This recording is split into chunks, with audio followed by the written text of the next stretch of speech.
time for Microphones and Moorons Season 1. Guys. Yay, you got it right the first time. Yeah. I did. To start off, a quick follow-up to last Microphones and Moorons.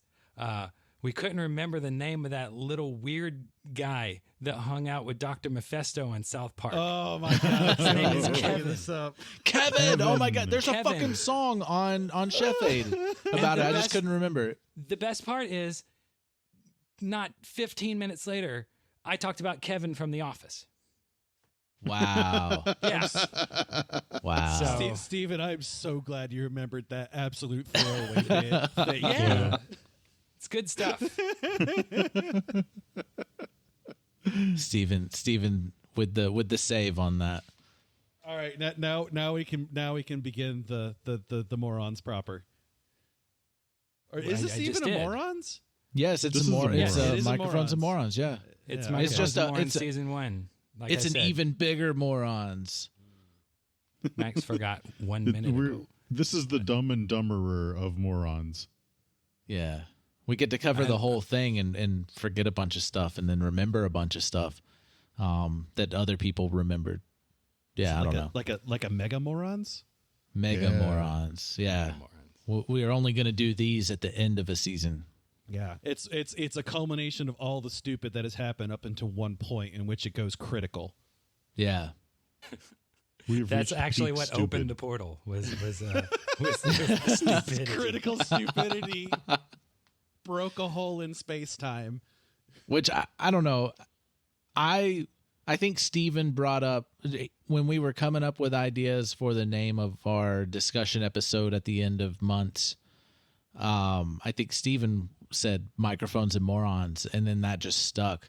And I think this is really great because our show isn't a comedy. It has comedy in it, but it's not a comedy.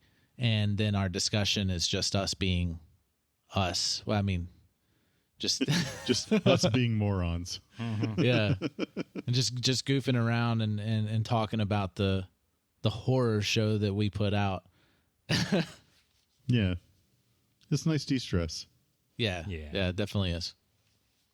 I think we're not primarily a comedy, but I think we are in some ways a comedy. We're kind of like hilarious. We're kind of like The Cabin in the Woods. Like that is such a good comparison for like the podcast to like another format, because that movie is one of my favorites because I absolutely love horror tropes and how stupid they are. And that movie, if you haven't seen it, please go see it.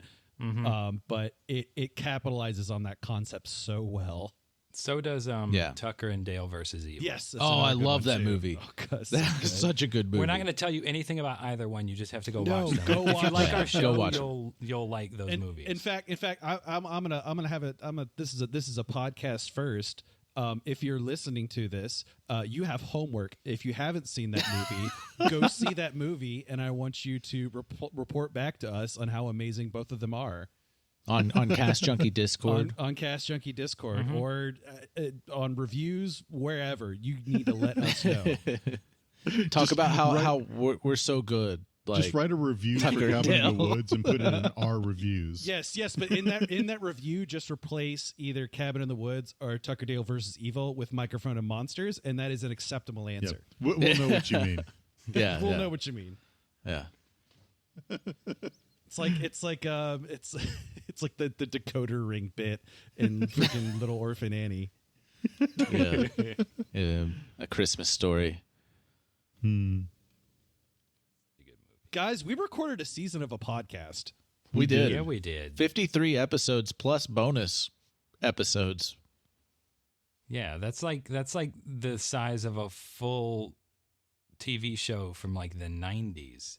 Like an hour-long drama that's 45 minutes an episode, and like 20 some episodes. It's like the same amount of time. We have slightly lower production value, but yeah. So we're like old X-Files before they got money.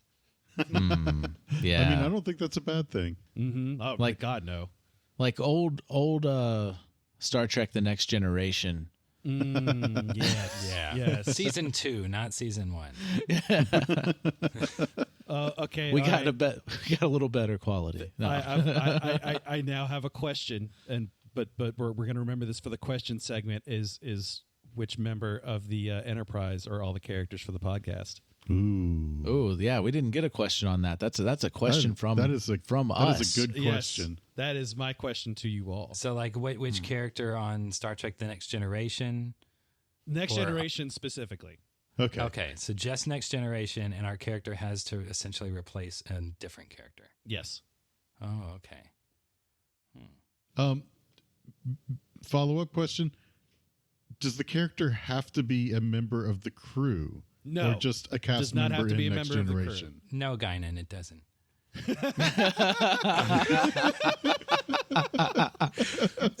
Call out.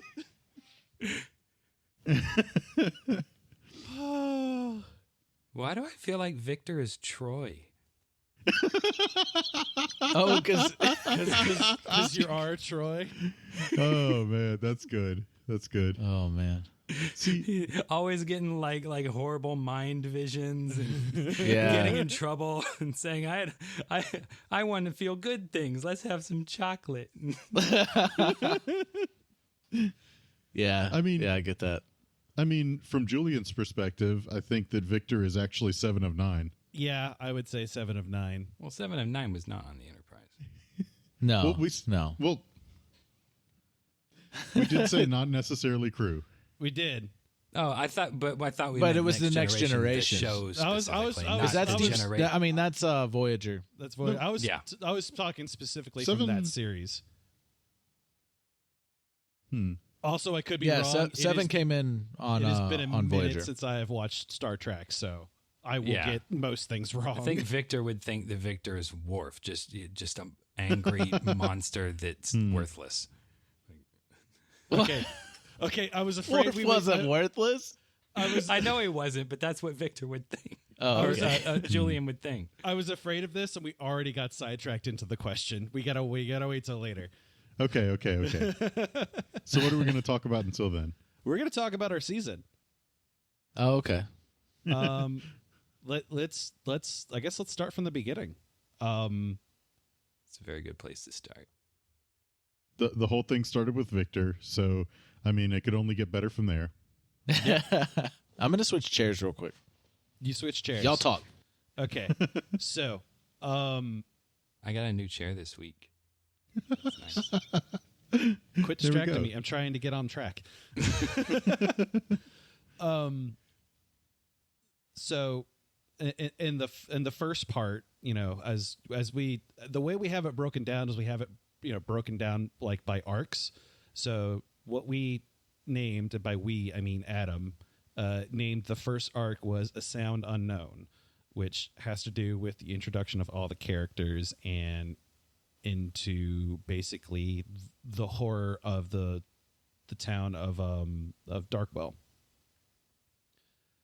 And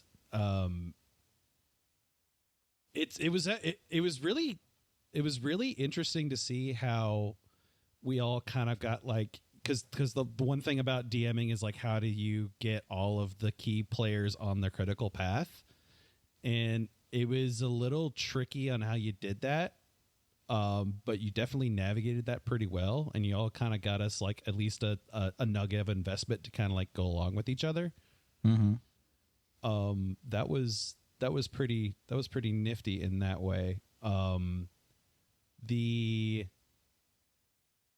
of course, setting the scene for like the town of Darkwell, all the characters that we ran into so far. Personally, my biggest investment in terms of that arc really didn't hit its stride until we got to basically the confrontation at the end with Matthias. Mm-hmm. Yeah. Because I had like a couple of assumptions about how it would really go, but and as we'll see with every arc so far, Adam has done a fantastic job of subverting expectations for people who have played at least D&D before, and especially not in this setting. of how like these events are going to turn out. And I think I always have to remember, it's like, I'm playing a D&D campaign. You know, I think I know what's going to happen. No, I am playing a Cthulhu D&D game. I've never played this. I really shouldn't be saying that.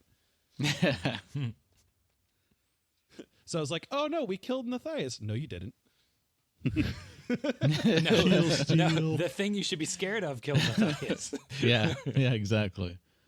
So like that, you'll see that as a trend, but I didn't hit that stride of like, oh man, this is okay. I'm sticking with this real hard until that bit.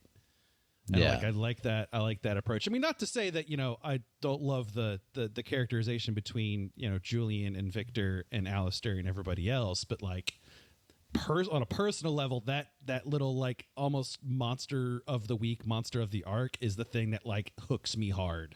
Mm-hmm. Mm-hmm. Yeah.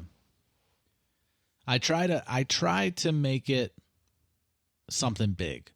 Even if it's not that big.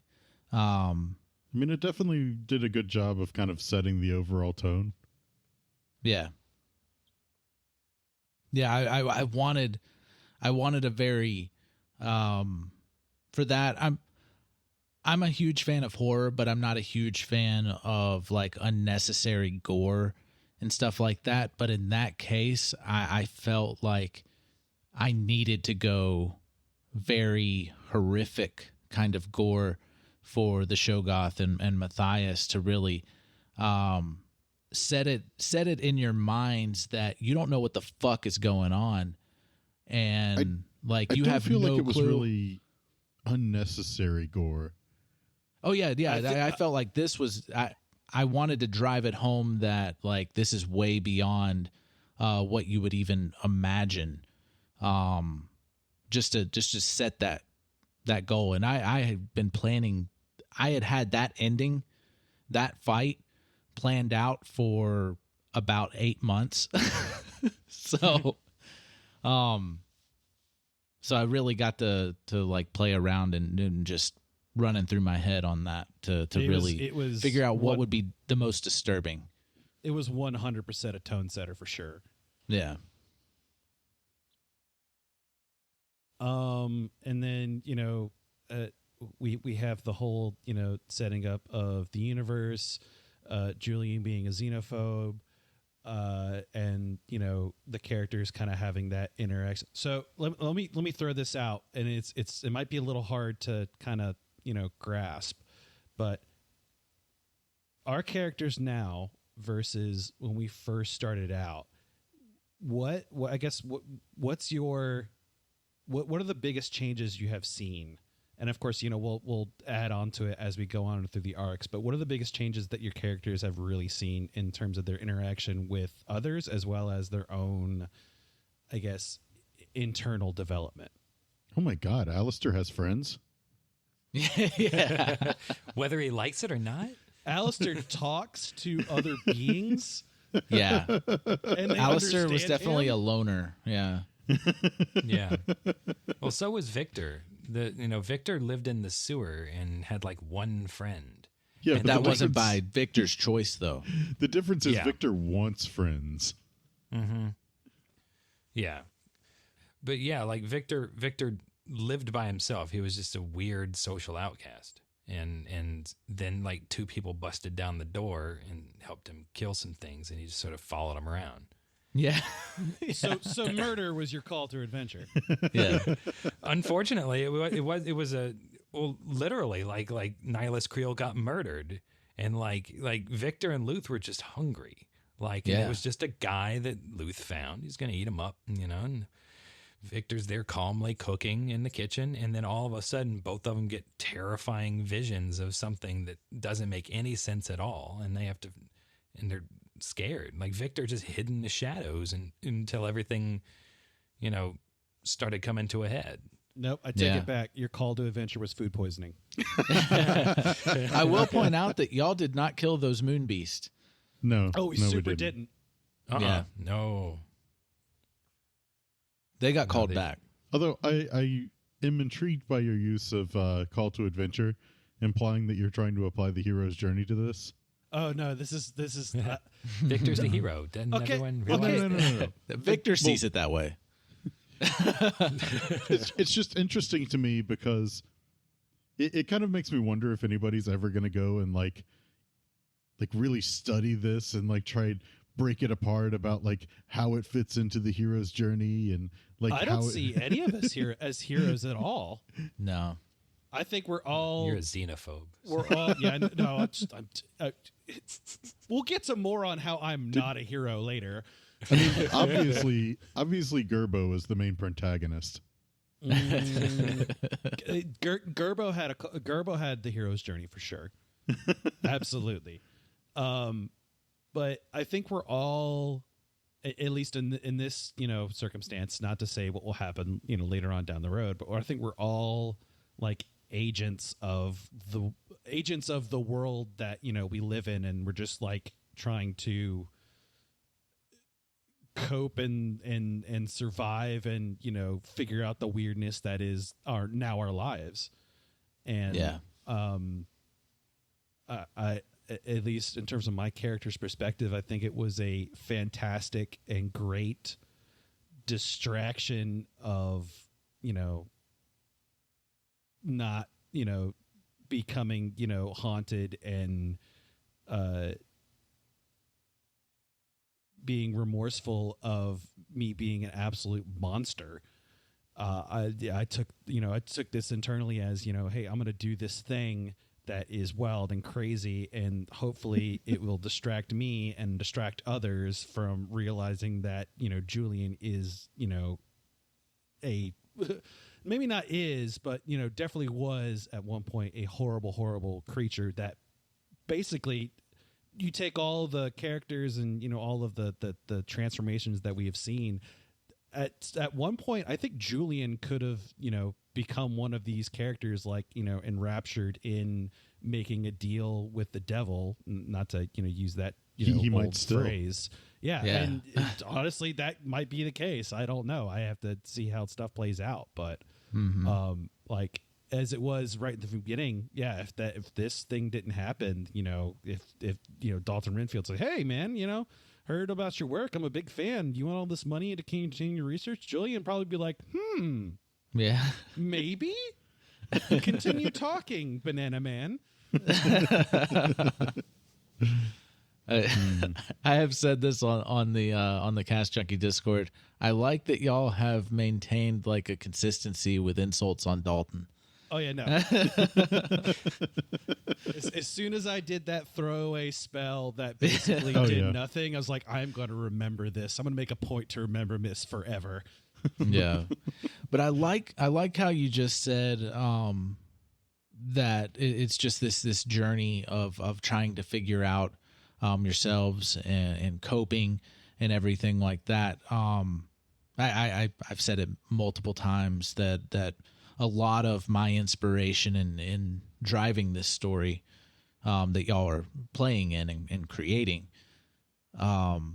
has to do with my schizophrenia and my journey on it, in coming to terms with it, learning who I am now and having to completely adjust my entire life around that, and then coping with it, and then still, like, even though I'm very accepting of it, I am very open about it, I want to spread correct information out there because there's so much false information and really bad stigma.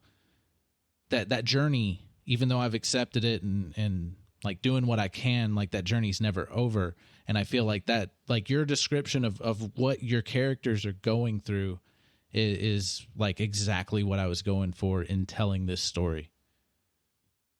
Yeah. And like Julian's got his demons, and Victor, has got more of his sort of self-loathing, a little bit.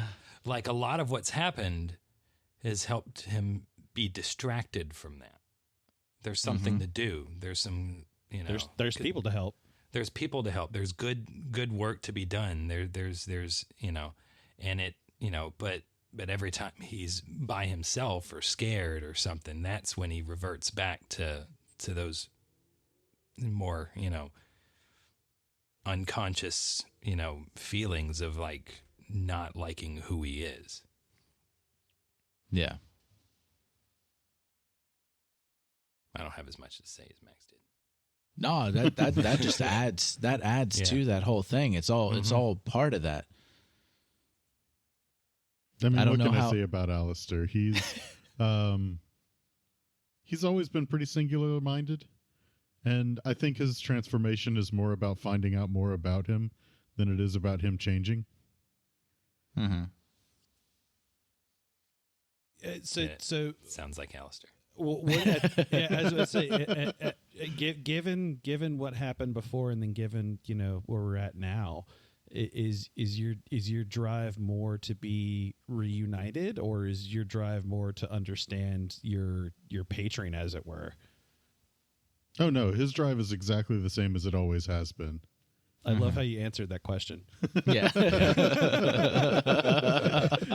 My what I'm curious is about is if Alistair actually gets what he wants, what then? Like what? Well, if Alistair Yeah. truly gets what he wants, that's it. That's the end game. You and I will be dead. Well, I mean, really, if I'm being I honest, am or done with you. subservient. Goodbye. if I'm being honest, you guys are kind of superfluous to Alistair's plans. Mm-hmm. I mean, it's pretty much implied through all of the dialogue so far. Well, I mean, it's not like he would kill you. There, Like there were hints. There were hints at that in about 53 of the episodes. 52. There was one where Alistair wasn't in it. Sorry. Oh, you smarmy bastard. But I mean, when it comes down to it, it's not like he necessarily hates you. It's just that you don't really factor into like his aspirations. I mean, Julian's like 100% the same in some certain aspects. I think he just puts off a more. He puts off a more personable, subtle veneer about it, and will coax and kind of And thinly Alistair veiled doesn't even manipulate care people. that much. Alistair is just like, oh, they're just not going to listen to me. Okay, bam. Yeah. I see. With Julian, at least, the difference there is Julian is also seemingly trying to make up for his past in being more helpful and a better person.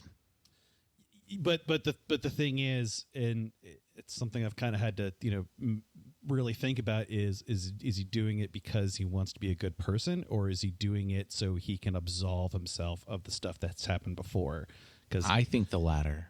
Yeah, and I think it is Yeah. too. We need to play that out more in his interactions, because as we'll learn later on, those are getting very much out of Julian character. Mm-hmm. But yeah, that is to be determined. Yeah. And Everything is really. Yeah. Alistair could make a huge turn at some point. Who knows? Oh yeah, Yeah. I mean, it's possible. He could get really tall. Yeah. I mean, who knows? I like to think that Julian might accidentally fake it until he makes it and become a good guy for real. Like I like to think that. I'm not counting on it, but Yeah. but like it's one of those things where he's been doing good things for so long and it just starts becoming natural. Or I've lured all of you into a false sense of security, and then I'm going to spring the trap, and then everyone is going to be slack-jawed. But we'll see. Victor has definitely been the most wholesome character out of the PCs. Easily, like hands down. With slight fits of horrible, vicious violence. He was forced into those. Yes. That's just keep telling yourself that. Yes.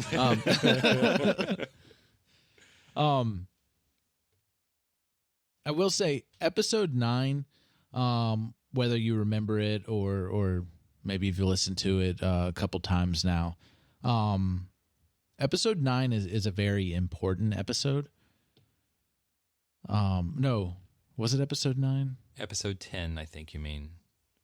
Yeah, the madness that drives them. Mhm. Like I named that episode that way. It like that episode has a meaning. Like that is the madness that drives them. And we touch on that stuff. Alistair has the green-eyed cat. Julian, he's seeing stuff that isn't really PTSD. happening. Yeah. And Victor, he has nightmares. And it's not just that one incident that these things happen. Of course, Alistair's green-eyed cat. Green-eyed cat pops up all over the place.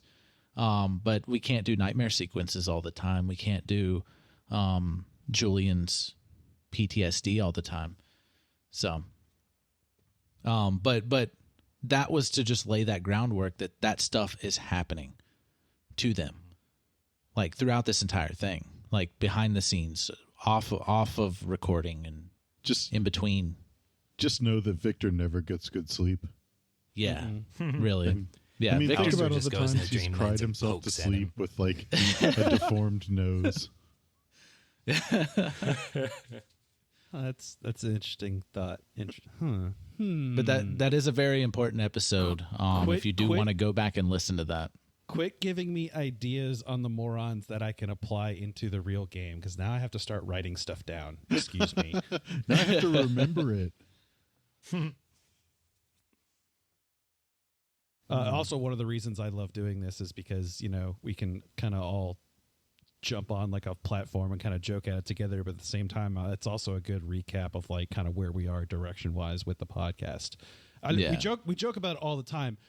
There is no script or anything about this. This is all just super on the fly. Yeah. Oh, Everything is hell. Even some of the stories I have no prep. Like we're just fucking playing off of just what I've thought about in the past week or two. That's it. That's just it sometimes.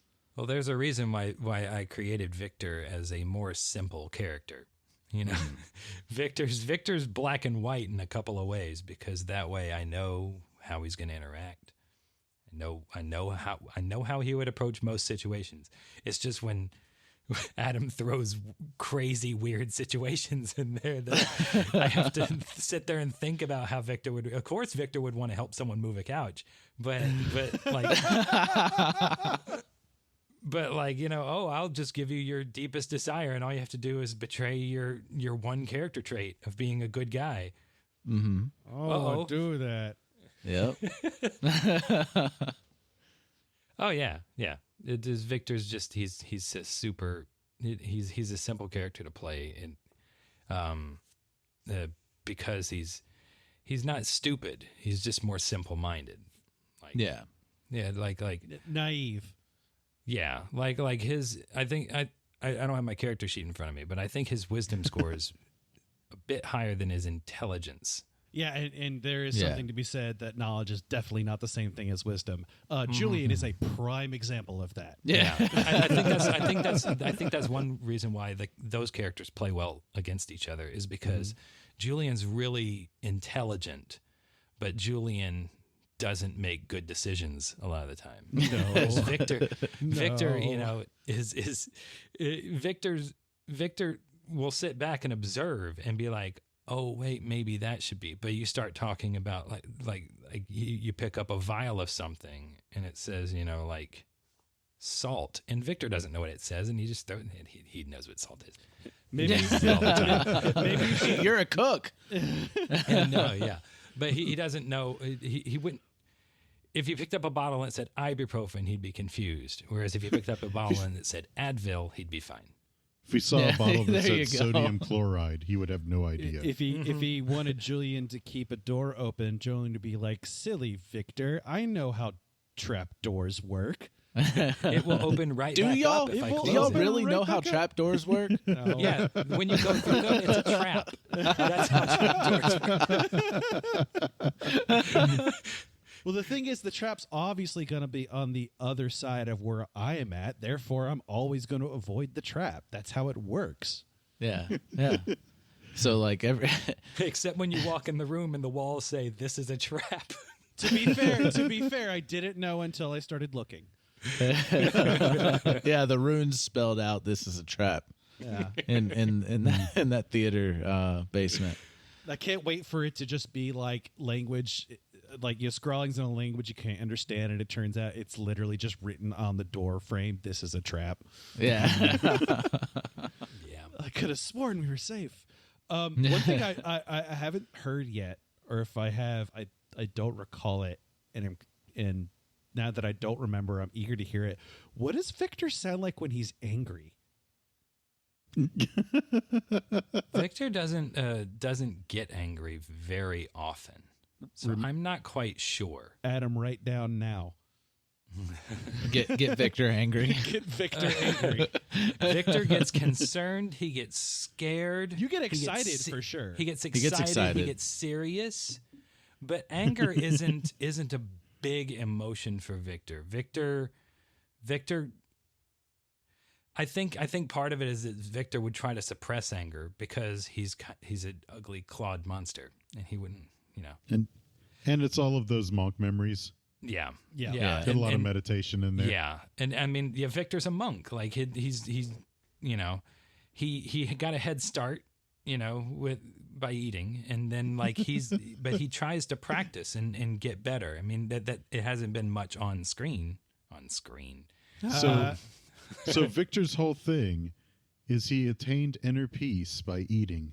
He has not attained it yet. People. Otherwise, he probably wouldn't have been an episode where Victor appeared in a nightmare. He is on the path to enlightenment by eating people. He's trying. Now, one thing with Victor is, I think that's great. I forgot what I was going to say. That is the one thing about Victor. Yeah, you forget. The one thing about Victor is I forget. Shit, what was I going to say? Fuck. Damn. Talked about that Victor doesn't really get angry, studies monk stuff. Yeah, Victor is a really good example, and as well as all the crypt folk that weren't crazed towards the end there. Luth, for example, the coroner guy or whatever. Yeah. That came by, or that came by during coroners during works at the the Julian's hallucination episode. Mm-hmm. Yeah, like in this setting, mythos schools, crypt folk, they are not inherently angry. They're not inherently evil. In some cases, like if you look back on like Lovecraft and stuff like that, if mythos schools are in there, like they're monsters. Well, in this setting, like mythos schools we call them crypt folk. They're player society. characters. They could be played good. Like they don't have to be evil. Like even if it says like, oh, well, they need to be chaotic neutral or worse. Not saying chaotic neutral's bad. But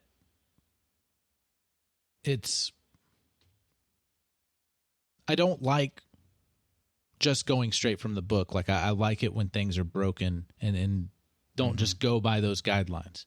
Well, it doesn't make sense for this setting because this setting is, it's not D&D setting with, Lovecraft stuff. It's D&D setting with Lovecraft stuff set in early 1900s plus technology, but I mean, magic technology, all that mess. It's set in a different time. If there were just monster people running around, it would be hard to have a civilization like that. Yeah. And it would be harder for them to be part of the story. They would get taken care of. Yeah. Yeah, exactly. Which is a question I've had before on a guest spot I did that was talking about, well, why, or I was asked, well, what kind of creatures do you like to throw at your players? And I'm like, well, like in our world, we don't really have all those mystical, magical creatures and everything like that. Ultimately, humanoid creatures, those are the monsters, and we were the monsters the whole time. Which in Julian's case, he was a terrible monster the whole time. and he even had episodes named after him, and it was deceiving on purpose, because the reveal at the end was that a monster's confession was Julian confessing to his past. Mm-hmm. Like that's what that whole arc was leading up to. Mm-hmm. I don't know. Vote Alistair for BBEG. And I didn't even tell Julian to confess. Nope. Like I just that's did it. that. Yeah, he just did it, and then later on, I was like, "This is perfect." Like we came up with that title. There definitely in a number of times where the like role play has just kind of taken over and guided things. Literally one of the best things about doing an actual play is when you just like you grab reins of like your character and what's happening, and you just go and everyone just kind of like takes a step back and like, whoa. Yeah. Okay. Yeah, like Victor and Julian's like first heart to heart. Mm-hmm. That was really touching. Yeah, It was. It really was. It was. And I did not plan it either. And I was just like, Yeah. and I remember it was okay because that was when we were still recording in person at that time. Mm-hmm. And Yeah. then as soon as that happened, I just like in the corner of my eye, I saw Adam just kind of like take a step back, and he like kind of took the headphones off. He was like, "Oh man." I just wanted to be away from the microphone because I didn't want to interrupt it at all. Yeah. And yeah, that was the last time we recorded in person. Oh man. Yeah. That dates it. Yeah, it's been a very long time since we were in person. Yeah. Why is that? Oh, Why don't we get together anymore, guys? I created Julian created a horrible virus. He actually succeeded. The virus was the monster all along. Virus is the monster. No, the basement was the monster all along. The basements. We do not have a good history with basements. Literally, No. the key villain of the podcast is Basement.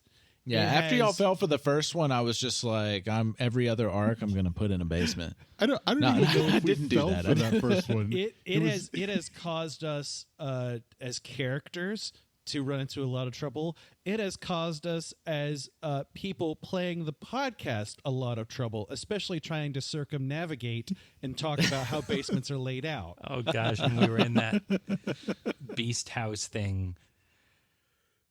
Oh, that was crazy. For the Bang Hounds Don't Bite. Yeah. Yep. I'm assuming that the beast is in cahoots with the Tattered King at this point. Hence, You can keep thinking that. Yeah, I was about to say. monster. that's Well, I mean, he that's had a theory. yellow puppet mummy monster, like with tatters on it, like that. I don't know. The tatters left that and came to me. Maybe That- one, that- yeah, maybe that- one day that's you'll like find out. That's the one thing that like I'm still curious about is exactly what the beast was doing. Like Feeding. I don't have it. Well, yeah, feeding. Mm-hmm. But I don't know if it was more complicated than that or less. But You know what? I'm glad that you're bringing that up because I'm not going to say anything. So in case anyone else was wondering, there you go. This is how it goes when we got the microphones off too. Yeah, it's actually good we kind of hit that point because that's kind of the next arc where we're going is the Hound arc. It was the new baddie that was introduced in, and that went into a lot of directions and went into in a direction that no one was prepared for. Yeah, and sometimes. Oh, go ahead. I was going to say sometimes the directions are the same direction. Yeah. It doesn't matter whether you go left or right. Yeah, it and like the whole setup of the what ends up transpiring is we're trapped in this mansion, or at least we think it's a mansion. We really had no idea where it was in terms of the location of Darkwell, but the whole time of us being in the mansion was great because it was not overt direct confrontation. It was, I don't know what to do, I just know we're stuck. Yeah. Shit. It really put that sense of disorientation into us as players. And it was a good introduction to the concept of dread. Yes, because we all just felt confused and hopeless and terrified. It's like, I don't remember if you overtly said that, you're now encountering the mechanic known as dread. I'm pretty sure I made a comment. It was just like, oh no, you didn't have to tell me that. I knew. It's like you all have dread now. Yeah, obviously. That's exactly what was said. It was like, yeah, no shit. Which was perfect because apparently me setting those settings was already causing dread within your role play, and to the point that I was forgetting to roll for dread because you were already you didn't doing have it. to. We're already fucked. Yeah, we're already there. Don't worry about it. Which was awesome because that completely it didn't get bogged down with talking about rules and rolling dice and everything like that. It was just organically playing out that way.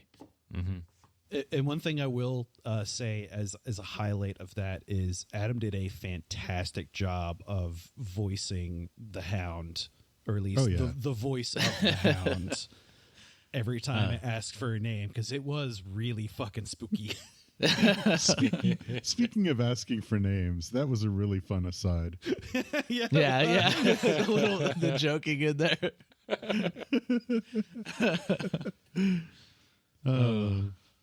That was maybe some of my favorite non-canonical, non-in-canon banter. Oh yeah, no, definitely good bits. And then, of course, one of the highlights of the entire season 1 is we all were bestowed gifts and curses to each of us. Yeah. I am now cursed with a lust for Yithian technology. Mm-hmm. Cursed. That's the word. Yeah. Victor has writhing strips of flesh all over his body all the time. It turned out to be a gift-ish. Yeah. And yeah. Alistair has yet to understand the full depths of his curse. Yeah, it just keeps on giving. Yeah.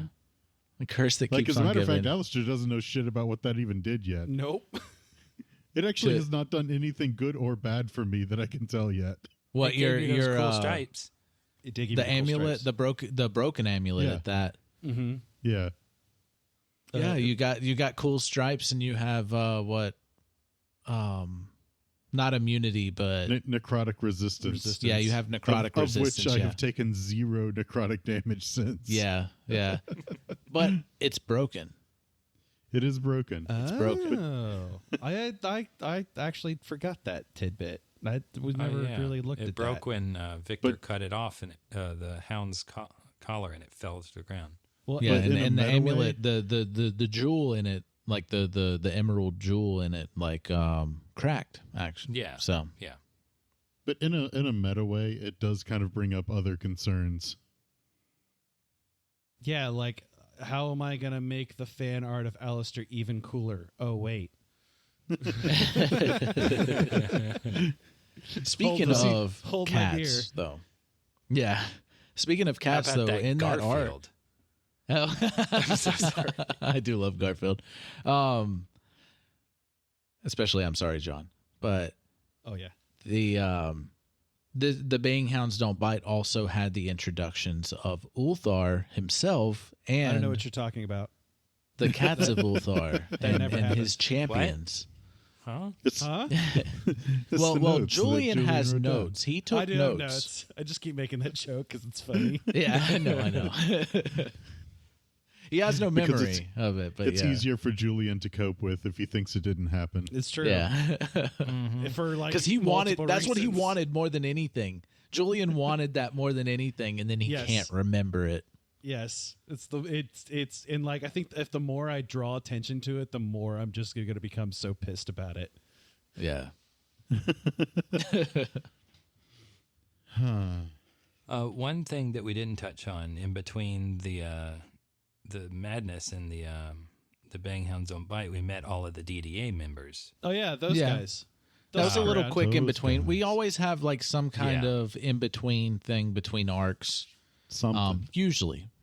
I've got a question Mm-hmm. because I can't remember if it was explicitly answered. We know kind of what Fiona and Hastings did, but I'm still not clear on exactly what Alexander did.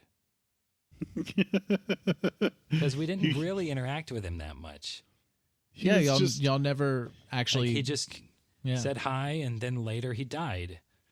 He was just the guy that did the stuff. That's life, dude. Well, I think somebody had passed on information that Alexander was asking why y'all hadn't used any money. Like, did you know that you were getting paid? Oh, so he was the accountant. He was the DDA's accountant. Maybe he made the little money bags or whatever. Maybe he was like an artificer too, and Julian never got the bond with him because he was too busy hitting on Fiona. Can you blame me? I don't know. I don't have a good mental image of Fiona. So hot. That's all you got. There you go. You're welcome. Yeah.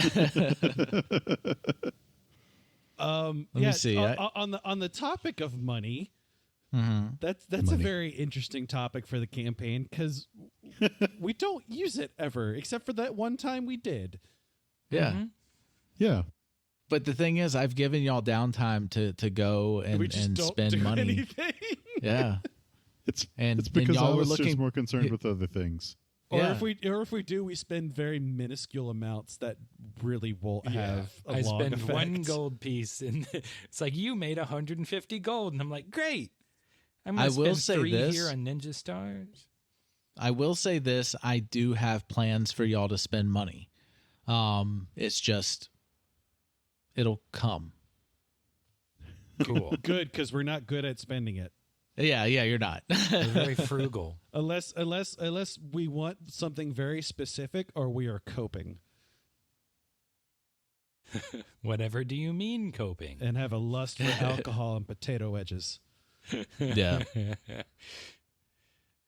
Potato wedges. Which- Wages. If Oh, anyone man. makes that recipe I read, let us know how it turned out. I looked around and found one that sounded like it would be pretty good. Have not and- tested it. I haven't Be a tested guinea it. I pig. didn't have the ingredients to make it, so let us know because Someone go be a I guinea might pig make him. for us. So, going back to the whole, I'm still reading the notes, and some of these notes are fucking hysterical. Yeah, they are. Also, Victor has claws, not hooves. Funny story about that. I tried to make them entertaining so that if we're reading our own episode summaries, they're not boring. Yeah. I appreciate one that. From the end of Bang Hounds Don't Bite, it says Victor notices creepy wraps on his body. It's unsettling. The creepy wraps have started to move. You know what? I should put this because I mean this is amazing. Like this entire thing, just like the entire summary of every single episode for season 1 that we have in front of us right now is just amazing. Yeah. I should totally put that on Patreon for all backers. You Oh, should. why yeah, I think that would be totally. great. I mean, it's not like it has any spoilers or anything like that. Cool in it. extra little bonus. Might need to clean it up a bit, but yes. What do you mean? Does it need to be cleaned up? I don't know. I just haven't looked through the whole thing. I mean, like, I might have spelled Well, Alistair head to toe. wrong once or twice or I something. literally meant for like grammatical purposes, not like, oh, don't cut that out. Oh, I didn't really use grammar. There's sentence fragments. Grammar. but It's like, not that- it's not like that- the way you use them when you Cliff know how notes, to write, yeah. not when you just write and you don't know how to form a proper Yeah, sentence. it Yeah. is more. I have a college degree. Yeah. So, Nobody's questioning your I'm not doing your that. intelligence. I know. I have a college degree is like the most useless phrase someone can use. I have a receipt. Not I to have belittle proof that I anyone who paid a has lot of college money to an degrees. institution. Honestly, I think it's good as is. Like this is just quick notes. It's not doesn't have to be Yeah. proper anything. It's just Like quick I said, notes. I would want to make sure we go through and correct the name spelling of any names and stuff like that. So if Yeah. you want to just run through there. Yeah, That requires me to do work. Yeah, I have one hang up already. There is not a TM next to the Vox box, so we're gonna have to change that. That is trademark. We do not own that trademark. No, we It's don't. trademark, not by us. Not by us. Maybe we can get sponsored by Voxbox. Yeah, let's get sponsored by. I'll reach out to them, be like, hey, like we just fucking put it in our show. But funny thing about trademarks, though, they are not copyrights. Yep. That is true. That is true. They're completely different things. So after we did the Bang Hounds, we preparing for I forgot what this is called, preparing for madness.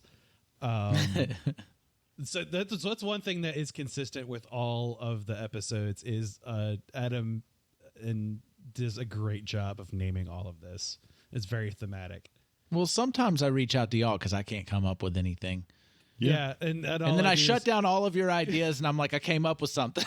No, not every time. I just keep giving you puns. You're just like, I can't make everything a pun. I'm like, I disagree. But I mean, there's definitely discussion that went into the last few like arc names. Yeah. Oh, yeah. Like Because y'all were coming up with ideas for A Monster's Confession, and then like I was like, I kind of like this, I kind of like this, and then like I slept on it, and then I just thought of A Monster's Confession, I think, and I was like, I came up with A Monster's Confession, I'm going with that. What about The Doctor is Sin? Yeah, The Doctor is Sin. I think that was one of them. Yeah, That was definitely one of them. I don't think we got that explicit. Dial M for murder. yeah. Funnily, for the last I couple, think that one's taken. Damn like it. funnily enough, like the last couple of them, I think Curtain Call was decided before All the World's a Stage. Yeah. Curtain Call was Max's first suggestion, and I was like, I really like that. And then Richard dropped All the World's a Stage. All the World's a Stage. So we split that entire arc into two separate titles because Curtain Call brought in like every single character that they remembered. That's very important. A curtain call is what happens after the play. Yeah. So, I mean, it's thematically tied. It's all kind of It's where everyone tied in gets together. up and then rushes the stage.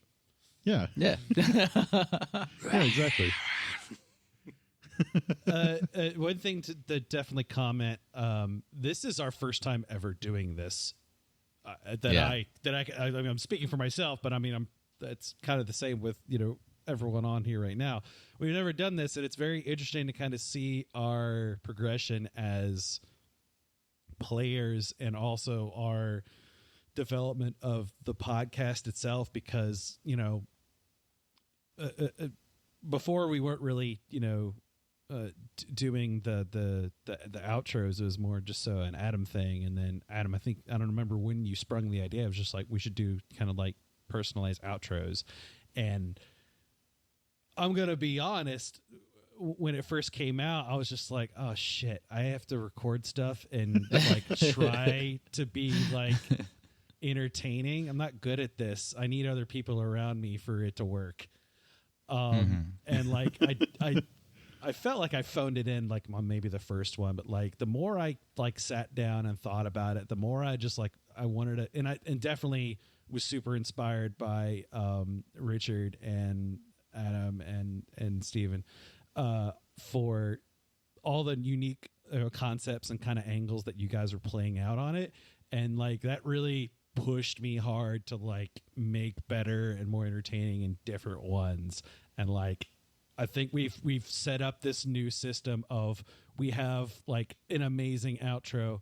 Okay, who's going to top it? Okay, who's going to top that one? Okay, who's going to top that one? Yeah. And that's like amazing because that like it. Oh man. Just I'm you still not wait putting until the any effort last in. one I recorded. Oh, shut up! Yeah, I've already got it in the episode. I try really hard, man. Sorry, Richard. I'm still out here just running just an average, like just me just riffing the whole time. Yeah, he's got the easy one. Yeah, Just saying, That's why I just y'all copy wait him until the sometimes. next one that I have recorded. I did pretend like I was Victor or for the second. I was like, hey, everybody, it's Victor. Yeah. I was supposed to do one, and then I couldn't at the last second, so Adam had to step in. Yeah. So that was just a little jab at me. Fun fact, everybody. It's okay. I thought it was great, though. I thought it was funny. Adam has been more than accommodating to us, being remote with COVID and stuff like that and shit happening. Be like, oh, I can't record the outro. I am at my parents' or something happened and I'm nowhere near any recording. I mean, you're just like, it's cool. Don't worry about it. I'll got to get the next time. Be like, awesome, great. Which I'm totally thankful for because, I mean, up until recently, we now have stuff to help us, organize, remember this stuff. But I am god awful about remembering any kind of deadline whatsoever. Yeah. Steven brought up a good point. He was like, if you give me a deadline, if you give me a hard deadline, I'll be able to I'll be able to do it ahead of time. Like I'll meet that deadline. Oh yeah. And, if you don't give me a deadline and I know when it's due, otherwise it will show up right before it's due. So I created an entire schedule for the month of September, and I'm going to keep doing that every month. and now We'll see how that I have goes. multiple devices. We're more to scream at you organized. to do it. Yes. Like, I even got a reminder for when we were going to be recording this very session. I also got my that little, reminder. my little fancy smart wrist thing told me. It's like, hey, you're going to record. You need to go get your computer on. Microphones and organized morons. There we go. Oh no! Now we have a new segment: microphones and management. Oh, We just talk about how the sausage is made. yeah. How it was made. Use 1 part orc, 1 part elf. Then you saute them in a pan with some olive oil and garlic. Oh, while you're on that, Dietrich from Stick Shifts Incorporated did say, I'd love to hear somebody from the Yak Folk family read an entry from Victor's cookbook. Oh gosh! I did not plan this. Like I thought that would be hilarious. I didn't know how to do it, but you just saying that would be like you came into the general store and you were buying something and you just happened, like you were going through your cookbook, like you had your notes in there for what ingredients you wanted to buy, and then you just set it down on the counter, and then Tosher walks up to the counter and he's like, oh, what's this? Oh, what's this? He picks it up and he's like, what 1 part orc? Whoa, Dad, this it's scary, Dad. They know crypt folk eat people.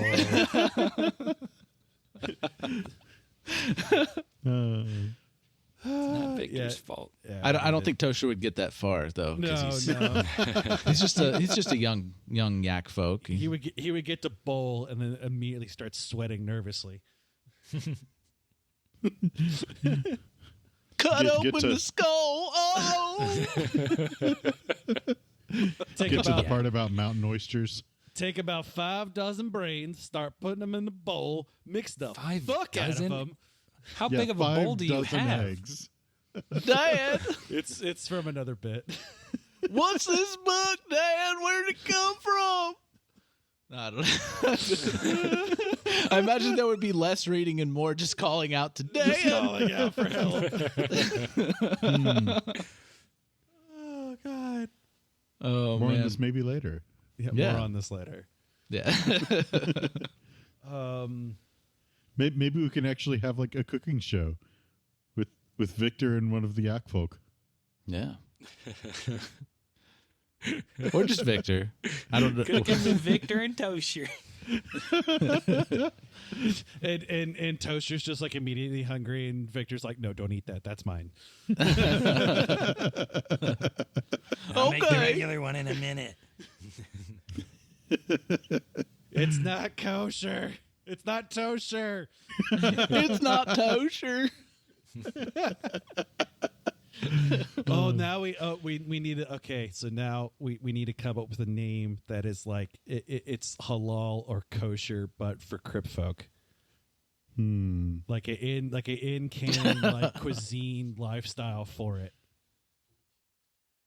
I still think I still like free, frugal it would have to be someone who gourmet. died of natural causes. Yeah.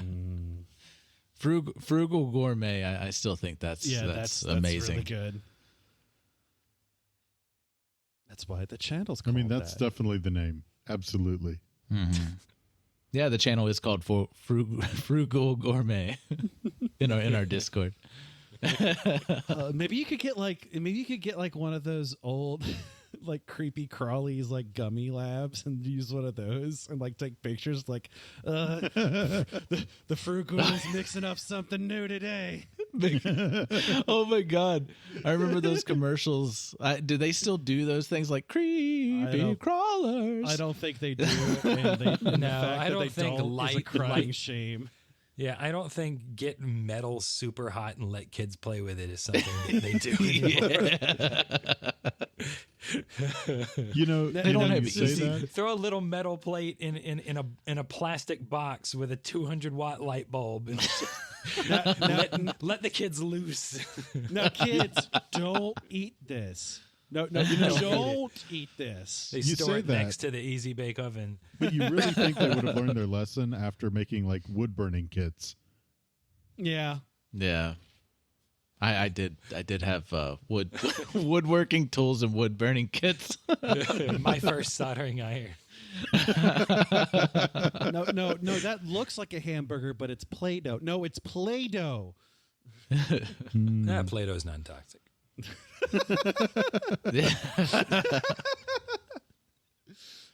Speaking from experience. I was about to say, I experienced reading the side of the Play-Doh containers. Oh, okay. yeah. You didn't eat it. Oh, no, I never ate Play-Doh. Hey, It's too he's got a salty. college degree. Yeah, I've got a college degree. Okay. It's too salty. I just thought of something. You didn't eat it after you realized it was too salty. I just thought You of got to some- taste it, but I never know, yeah, ingested it. Yeah, I just thought of something amazing, and I have no idea about how to do it. But create a frugal Twitter account and then just tweet to Gordon Ramsay about rate my dish.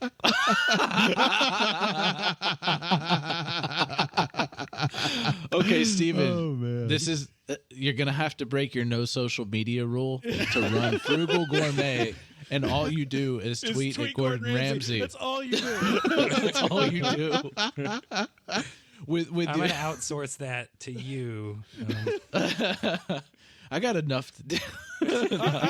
As you know long as- you know what? As long as you If you- supply me the pictures, I will run the account. Okay. There you go. There we go. You supply him the pictures, and he'll run the account. No, you got to do that. You got to supply the pictures. I can't take credit for your genius. I don't have any genius. I only have a college degree. You constantly belittle yourself, Victor. You're an excellent chef. Let There's no anyone way tell you Julian would otherwise. say nice things. He's to like a Victor. learning chef and a Gordon Ramsay all rolled into one. Yeah. You just need to go a little heavy on the alcohol for dinner, and I'll definitely start praising you.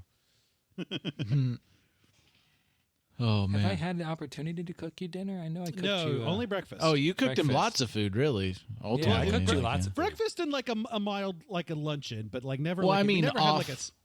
Off recording, he was off cooking recording. you food. Victor was just cooking dinner every day. You know, It hasn't made. That's something we haven't done that we probably maybe should do as like a character thing. Is like maybe we should all sit down and have a nice meal, and then bicker the entire time.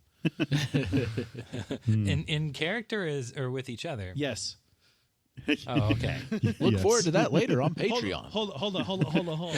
Set up a webcam and film us eating at a table. No. Talking no, in no. character voices. Yes. It's in person, but in character, like a Waffle House. Wait, I wonder, is there any traction for like in character mukbang? Probably. Only if you eat cat food instead.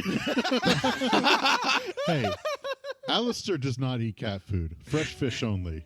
I Is mean, it cooked? it's a food, and it's in your cat, and you're eating it. It's kind of cat food. Yeah. Like the rest of us can eat a nice meal, and Richard can just sit there with like a can of raw tuna eating. Hey, if it's high enough quality tuna, I am okay with that. Just prawn crackers. Just snacking on those. We can make the potato wedges recipe and see if it's any good. Okay. Yeah. I got an air fryer. I can do it. Whenever we can get together again and not have to worry about killing each other.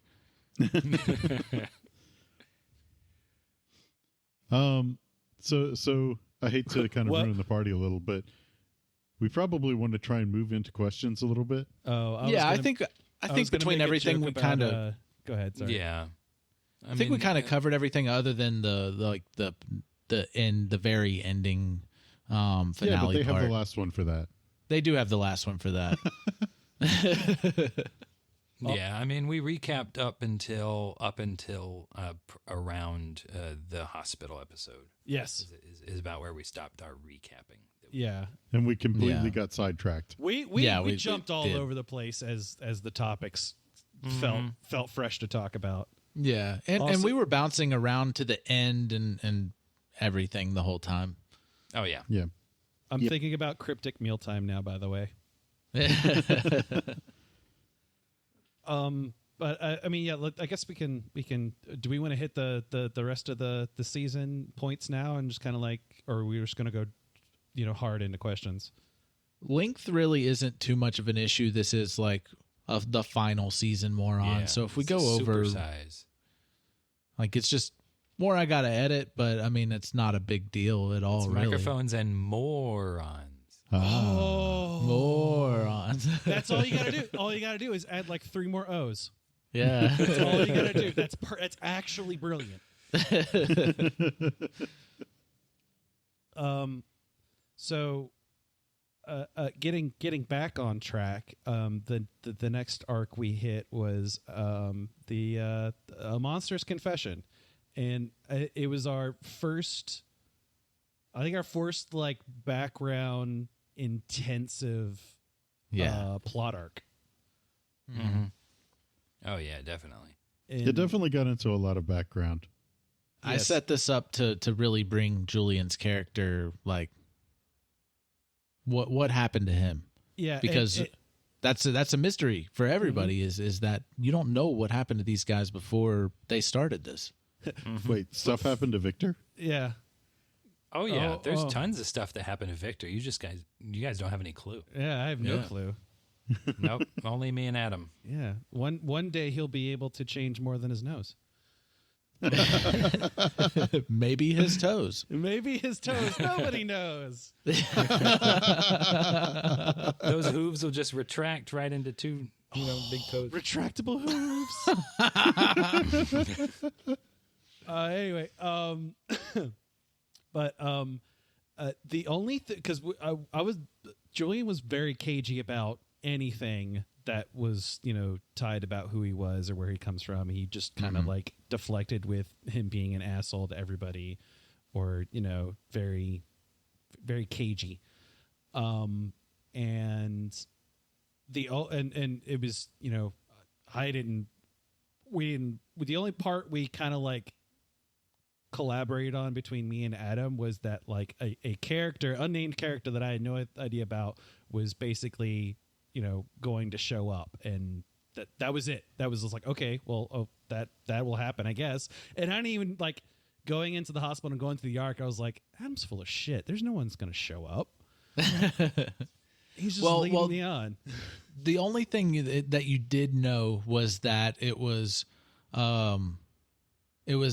somebody that you were working with in college. That was another student with you that you were, when you started your experimenting with reanimation, he was working with you. You were working together, and you sabotaged him. That's that's all you knew. Yep. He was the Reed Richards to your Victor Von Doom, so to speak. Okay, depending on what arc we're talking about in Marvel, either Julian could be Reed or Von Doom. Victor's the thing. Oh man. And so that makes Alistair's the invisible woman. No, I was gonna say that makes Alistair T'Challa the real head of the Fantastic Four. Go. Ooh. There you go. But yeah, and we literally ran with it. And settings wise, the hospital has been my favorite because it calls back to feelings of me playing Silent Hill 2 as a teenager and being scared shitless and being like, this is creepy and dreading and horrible and disgusting. And at the time I was, babby scared of it. Now I'm like, oh man, this is so rad. I can't wait. Yeah. I want people to listen to this. Yes. And all of the dialogue between me and then, the acquaintance from college, Edwin North. was he a doctor? I don't know. Did we ever? Yeah, did we ever see him as Dr. Edwin North. Yeah, Dr. that's what it North. was. Yeah.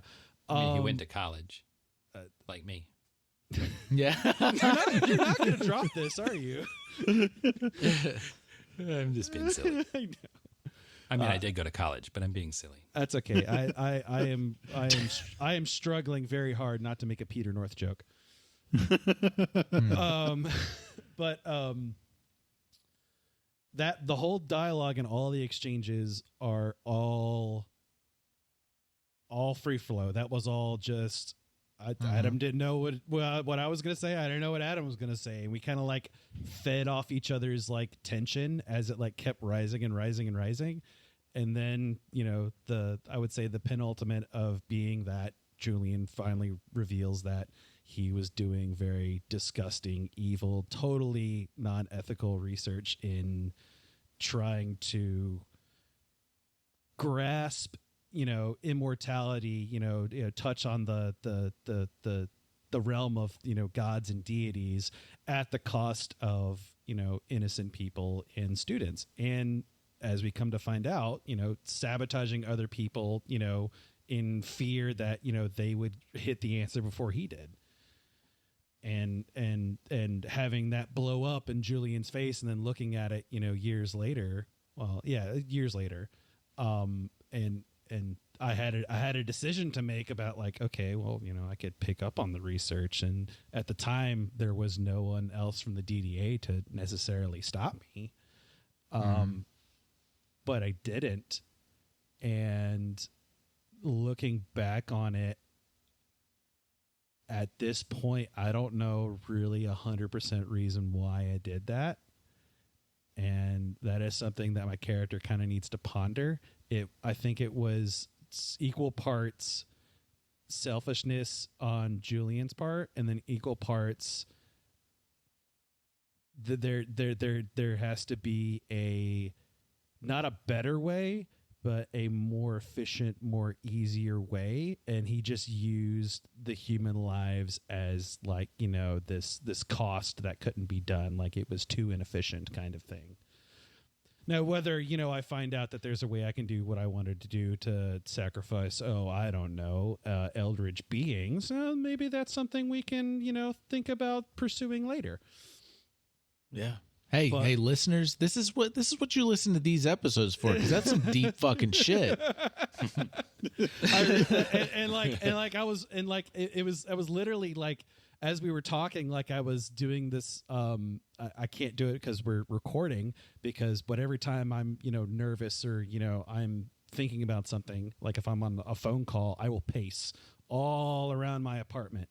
But I couldn't really do that because I'm sitting and I'm in front of a microphone. So I just had my dice in my hand and I was just twirling them like a fucking madman. Like, what am I going to do? Oh, man. And I really enjoyed how that all played out.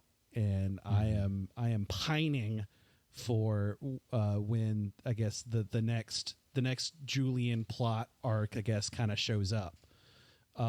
Hopefully it'll end better than the last one. Because, With everything in flames. Everything ended in. Hey, guess what? Usually bad things that happen in Julian's life end in flames. I was gonna say that's just how Julian arcs end. Mm-hmm.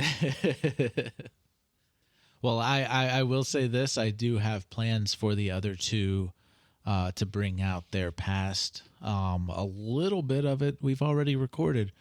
A little bit. But yeah. So, but that is for another time.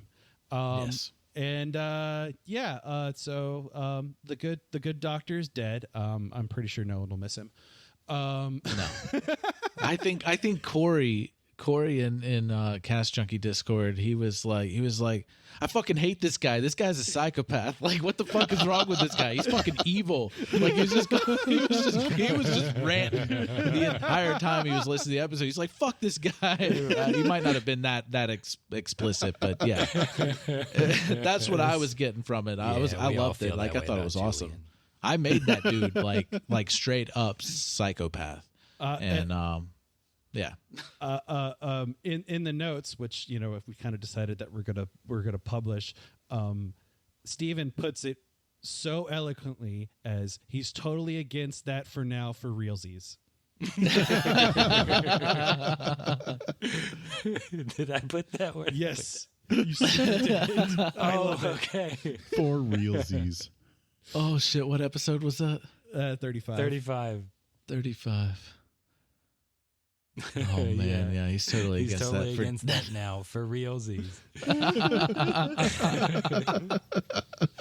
Oh my god. And then the last That's thing great. is it's a long fight and I didn't want to detail it. I was just like, I'm not going to listen to 20 minutes of fighting at the end of this episode. And Yeah, no, that's this fine. person did that. And then the next episode starts off with more fight. Alistair does spells. Victor throws unknown chemicals. Julian sets it on fire.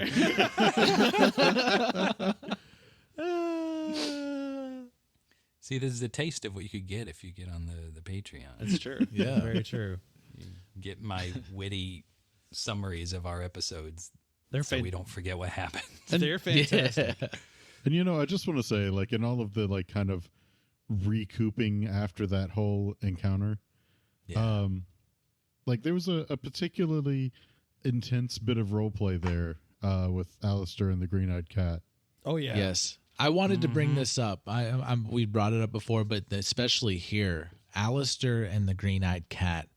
And this was my favorite moment with the Green-Eyed Cat. So continue.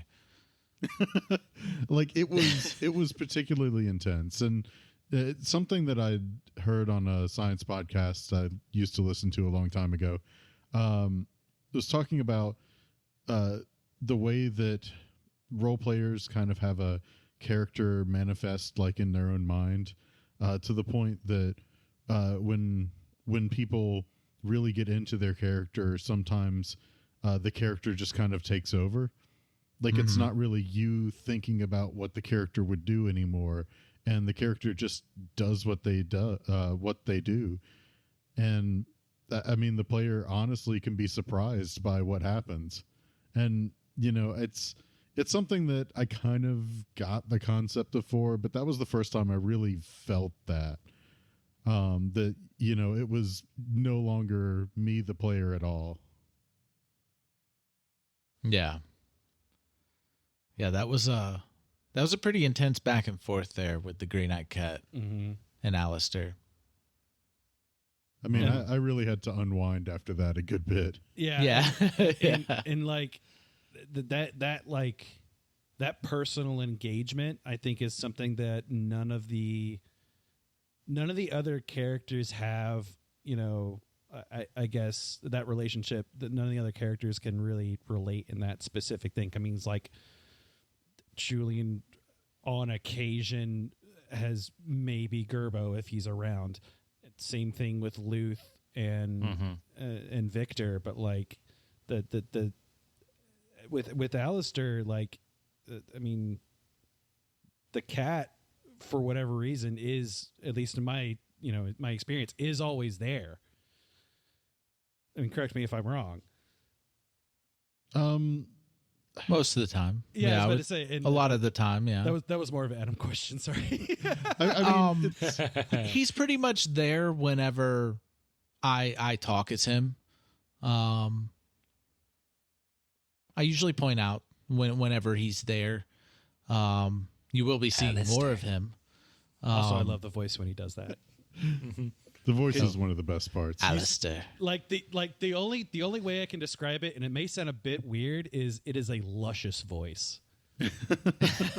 Yes, it is. Yeah, see, exactly. And Alistair. One of these days, I will get to say my motivations behind that character, but right now, I can't. Not ready. But there's a lot to it, and there's a whole reason why he talks the way he does, why he talks to Alistair, what he says to Alistair, the way he says it. There is reasons behind everything, and this has been a long time thing that's been planned since way before everything. So, and to be perfectly honest, even like I, Richard, the player, don't really know everything about that cat. yeah, and Alistair doesn't either. Alistair That's definitely doesn't. Alistair knows less than I do, and I don't understand about that cat. So, which is, I love that I get to use that, because I don't know. I feel like, and not, I'm not trashing other actual plays and other D&D games and everything like that, but I wanted everybody's backstories to be mysterious. Of course, like originally we had these we were going to play out the backstories and release those episodes first and everything like that. And then of course my wife was like, that's dumb. So it's always the person's significant other that's like the voice of reason in these kinds of things. It's definitely good to have. Just be like, hey, should I do this? No, you're a fucking idiot. Stop. Yeah, Exactly. Maybe not as harsh as that, but like the intent is there. But I mean, I got this exact thing, was like, why do I care about this character? Why am I learning their backstory when I don't care about them? Like, who the hell are they? Like, why do I want to know this? And then I was like, I completely restructured how I wanted to tell this story with that. And it adds so much more to what I can do in the future rather than having to come up with just scenario after scenario after scenario. I get to dive into the psyche of each individual character whenever I feel like it. Mm-hmm. Yeah, and when it's relevant. Yeah, when it's relevant. Yeah. I forget if I've said this before, but it reminds me of Lost and how they have the flashbacks for the characters, and a lot of times they're directly associated with what's happening. Right. Yeah. So you see how the character, see what they went through before and how it's influencing how they're acting now. Yeah. And sometimes they use those to intentionally mislead the viewer. Yeah. Mm-hmm. Although I can't say I've done anything to mislead anybody other than create more questions on top of answers. Yeah. Yeah. Oh, by the way, speaking of answers, you were going to explain exactly who and what Manrose is. Oh, okay. What? Just right for the throat. Jesus. Wow. I like the wording of that question, who and what Manrose is. But that's all I'm going to say. We know who he is. It's the He's the elevator elevator operator. Okay, so Nico, he is dead set on wanting y'all to talk about, well, we'll get to that. Talk about Manrose theories. Yeah. Because I think I have that- multiple screenshots of him talking about Manrose theories.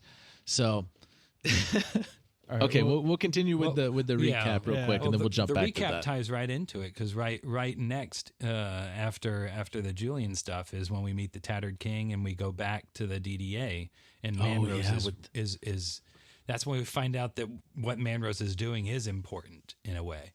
Yeah. Because Manrose is the one that explains what the Silver Key is and what it does, at least on the surface level. Mm-hmm. Yeah.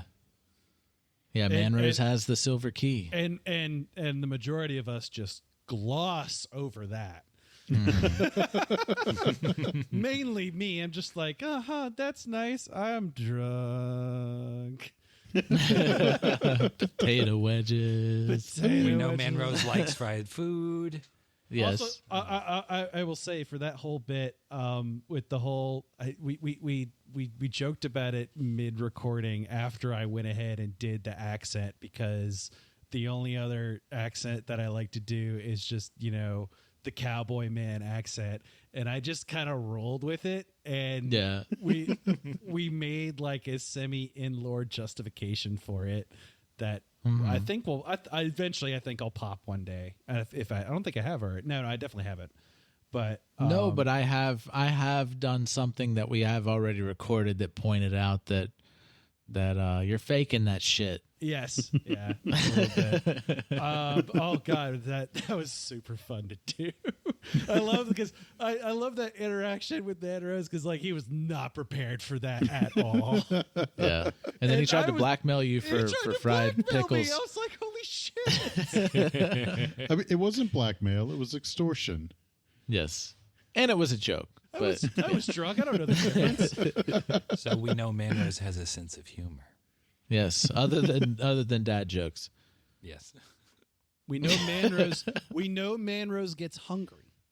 Yes. And And he likes food. left the elevator. And Manrose left the elevator. He appeared Lies, to not leave hearing the it. elevator. Lies. He what? No, Victor handed him the food in the apartment. Left the elevator. Yes, he appeared to leave the elevator. You all fell for a clever illusion that was cast on you. You guys are fools.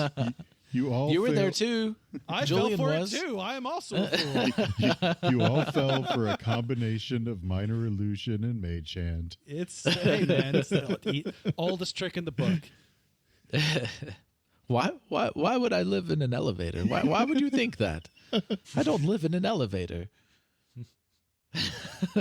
You don't live in an elevator, Manrose. You are the elevator. I am. No, I'm not.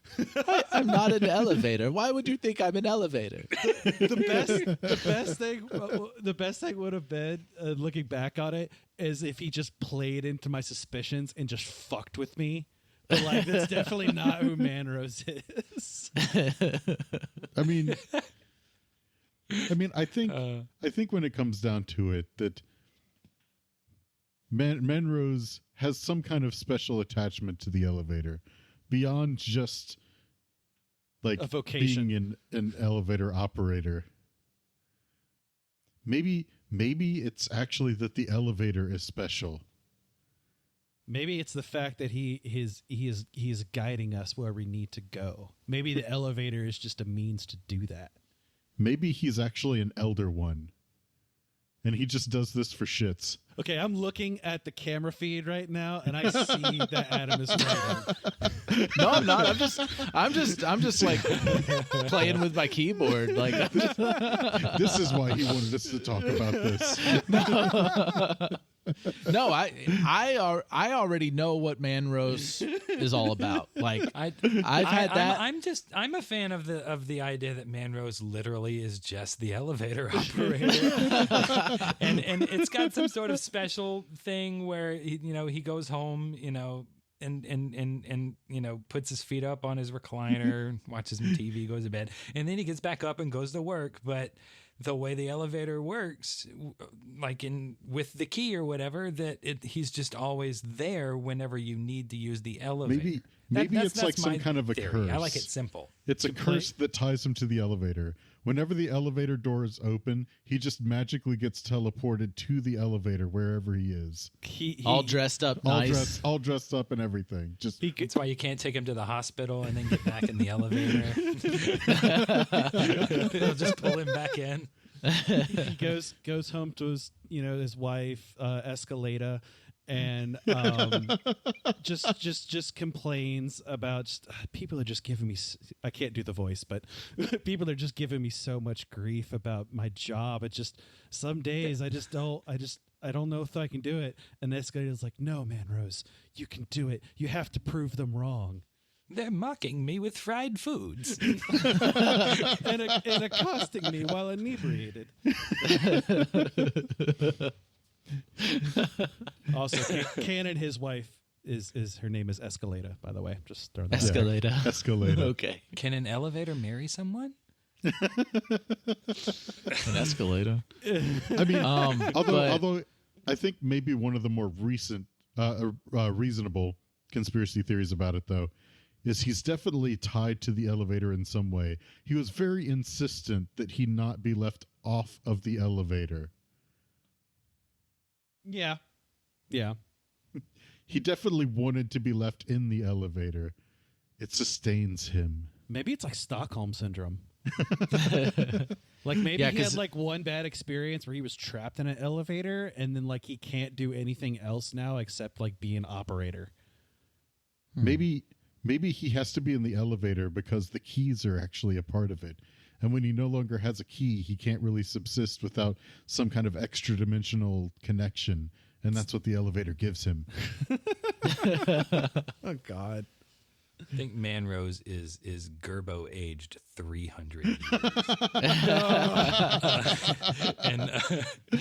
And he knows how everything plays out already, and he knows that his parts, because he remembers being Gerbo, and then he became Manrose and went back. Yeah, He has to go back. He knows how all of this all played out, and he has to go and do his part. This is like some Rick and Morty theory shit that Morty is Rick young. Oh my God. Except without the whole jump on a counter and make yourself look like an asshole. Yeah. Well, that's just a person. That has nothing to do with the show. Yeah. Also, please, no one do that in regards to our show or make a fool out of yourself. Don't jump on like the gas station down the road that has potato wedges and be like, I want my potato wedges. Or jump on a counter and be like, so anyway, I start Eldritch blasting. Which is the meme of the season, I must say. Yeah, it is. I worked far longer than I'm willing to admit on that. Yeah. So I did like my Manrose and the party meme with Homer looking under the garage door. Yeah. And watching it close. To see if Manrose stays inside. That was great. That was really good. Yeah, so Nico, he had said also, I would like to retract my question for Mike some Moooorons, and I would like to instead a whole episode of conspiracy theories regarding Manrose. Okay, thanks. All right, that's a Patreon request. You heard it first. I mean, we're working towards a full episode worth. Yeah, right. The name of that episode is going to be Microphones and Manrose.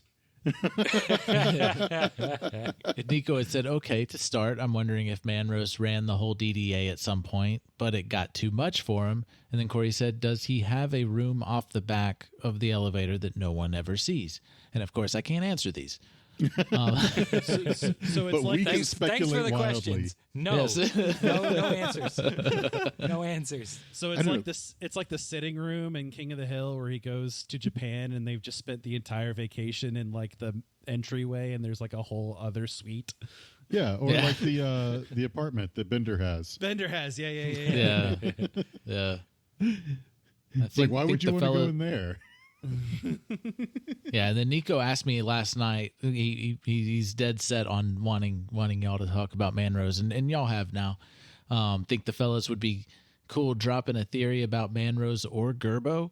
They don't really know all the details yet, right? Not sure how feasible that would be. We actually put in a theory about Manrose and Gerbo. Mm-hmm. Yeah. There we go. I got you covered. We got questions popped off before we even know we're here.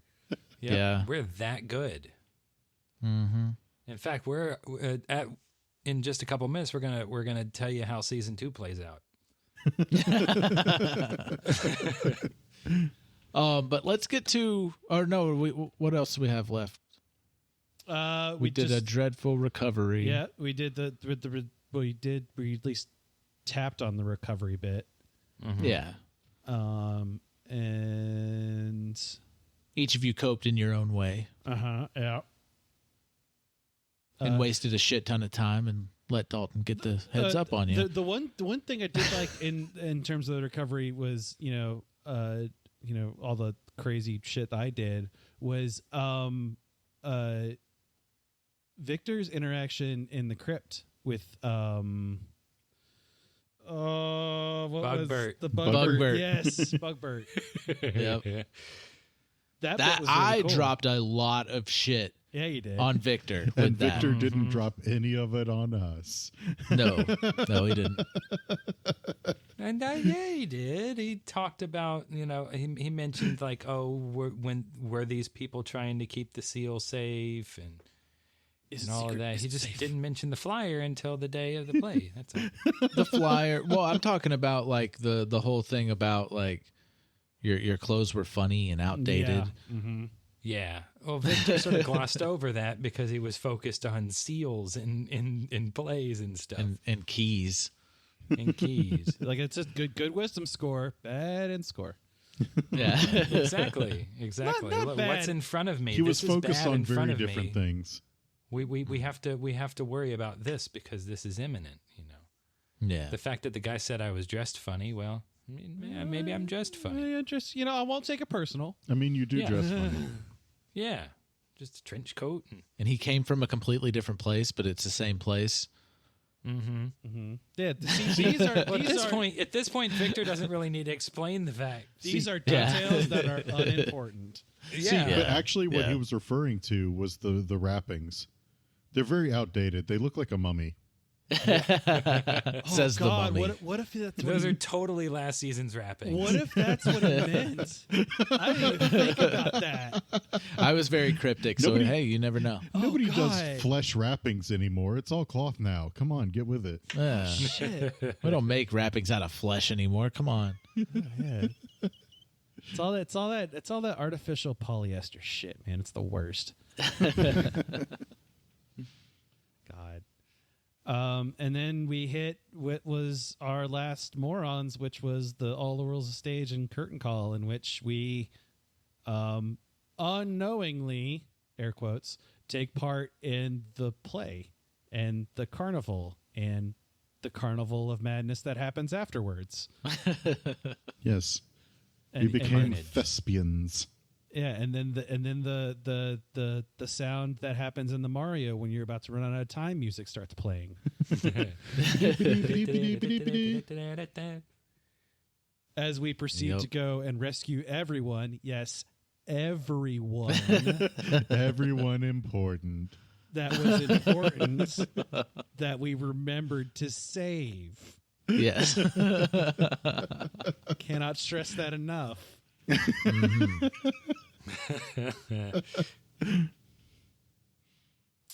And Wow. that but we had a lot of fun doing the I had a lot of fun doing, like, I feel like the carnival was just kind of like a smoke screen for like what was, I'm not gonna say smoke screen, but it was like, good fluff in between, the real action, which was going to be the theater. But I think we enjoyed the carnival a little too much. y'all didn't spend a whole lot of time in it or anything. Like you basically just relayed messages to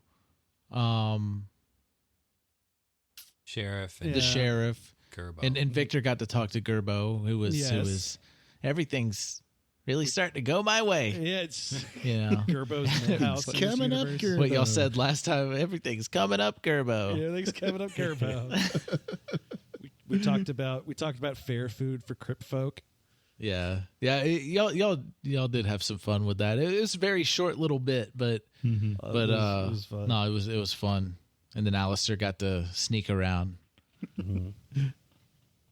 Yeah. as he's wont to do, and As then he's I wont And to then do. lead everybody into a trap. yeah. I mean, I walked into it, and I also led our one resource that could have helped us on the outside to not help us in classic. I don't know what the fuck I'm doing. You should stare at He that helped. window. He helped move a Okay, I'll dumpster. stare at the window. No, He I did meant, like- save Victor. I did. He did yeah. save you. Yeah, it's true. I could have taken him. You were trying to give him food. I would have taken him out after. It didn't work. I was- All right, punch him. He seemed crazed hungry. I thought maybe food will help. It's a reasonable thought. I love that thought. It was just like, well, he seemed nice at the time. He smacked it out of his hand and then boom.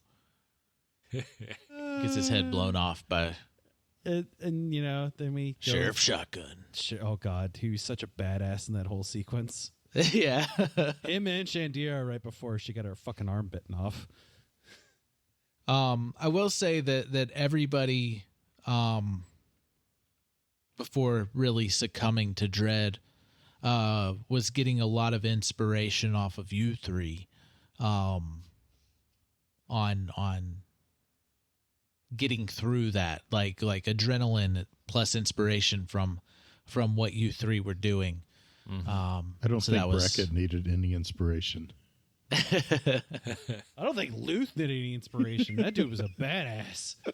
Yeah, Luth is cool. A definite upgrade. Yeah, the Luth Mark II is way better than the Mark I. Yeah, Mark I was just getting beat the shit out of, but he was taking a hit. He was taking a hit. He was taking the hits. Doing his best. But I think that was very heroic the way we all went about that last sequence. Mm-hmm. Yeah. I didn't want to do a normal combat sequence, and I didn't want to follow like any specific rules. Like I kind of did my own thing for that whole thing. And I focused more on the role play than actual like set rules. Although like the attacks and everything like that, they did have rules, but yeah, it was just I wanted that whole feel, like I mentioned before. I wanted that whole like 28 days later, like zombie flick, zombie chase scene. Mm-hmm. Gotta get to the safe place before the entire place is overrun. Oh yeah. Damn it! Now I want to play Left 4 Dead. Yeah. Gerbo's here, grabbing Gerbo. Chandira lost an arm because Julian left her alone. And Good one, Julian. I can't be a hover parent. Okay, you gotta let them spread their wings a little bit. Sometimes their wings get clipped, but it's a learning experience. I love it. Like I thought it was just and it went with the whole thing. Yeah, it's exactly what Julie would have done too. Julie would have been like, "Oh, he's got a gun. Fine, he can handle it. You don't need my fucking help all the time." And then turn back it's not like I was gonna tell you, "Hey, if you leave somebody alone, something's gonna happen to him." It's like, nah, fuck it. She's a hey, she's a cop. She knew what she was doing. And if a similar situation comes up later, different rules. Yeah, I'm not going to do the same thing. Yeah, I might shoot the lightning gun at the cop just to make sure I'm okay. Something might happen to somebody because you brought them along next time. Mm-hmm. Yeah. And then if you don't leave them alone, then something bad happens. I don't know. They eat you. I'm going to leave you on your toes. Like you're never gonna suspect what I'm going to do. No, hell no. There's no way I can guess what you're going to fucking do. And then we go to the very end where Dalton has seemingly beaten us, and we prepare for the final confrontation as best we can. Again, I'm gonna emphasize that as best we can, considering the next season. So how do y'all feel about the BBEG finale not being a traditional fight? That was great. I think it works out really well. Yeah, Really kind of hyped up the tension.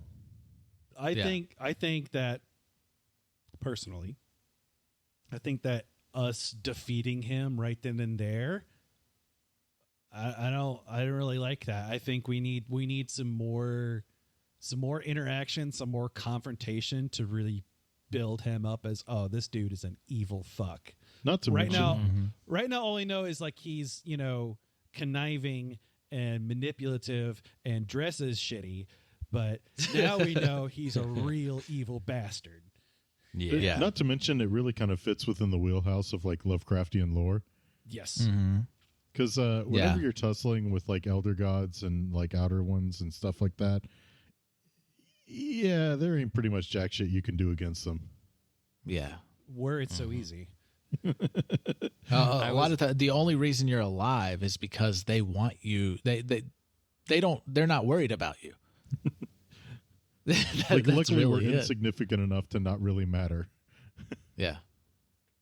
You ever stare at a ladybug and just be like, I could end your whole existence, but I want to eat a Hot Pocket, so have at it, ladybug.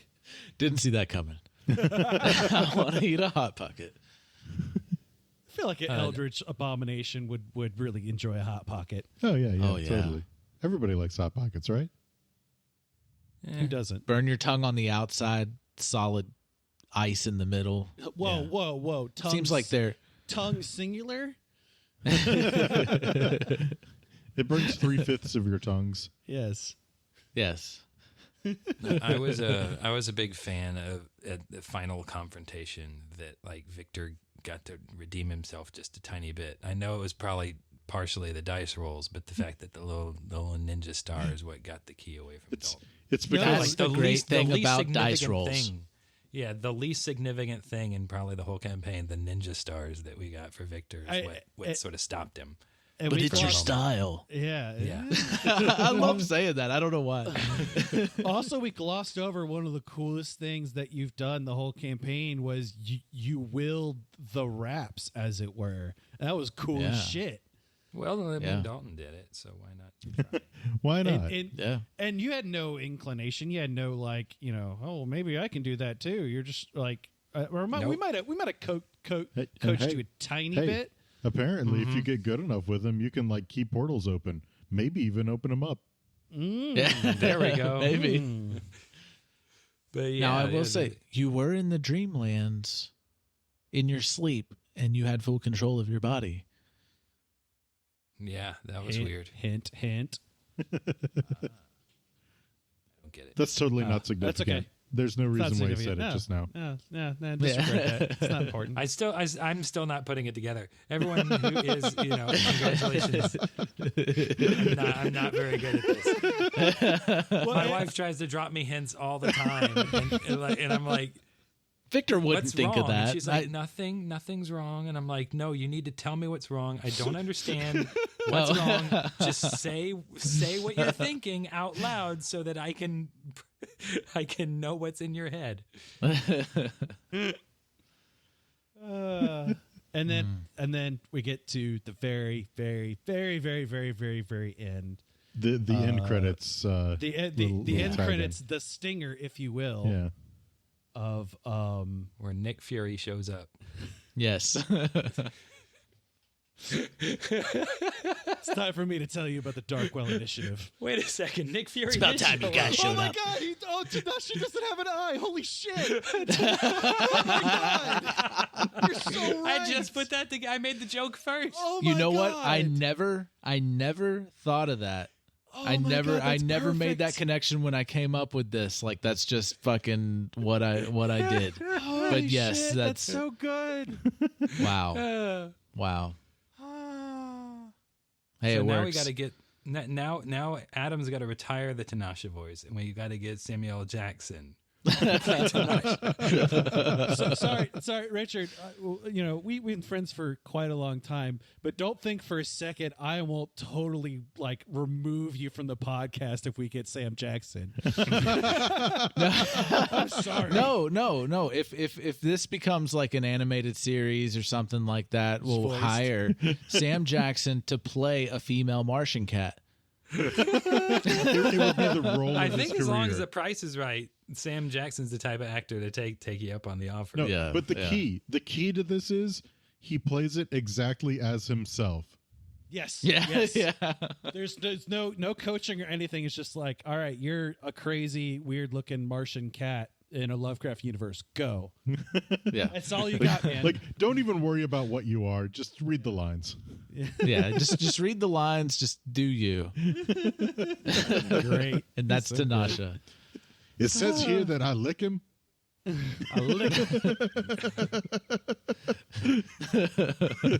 Just read the lines. But yeah, that's where we end off season 1, and we have recorded several episodes in season 2, and that's all I gotta say.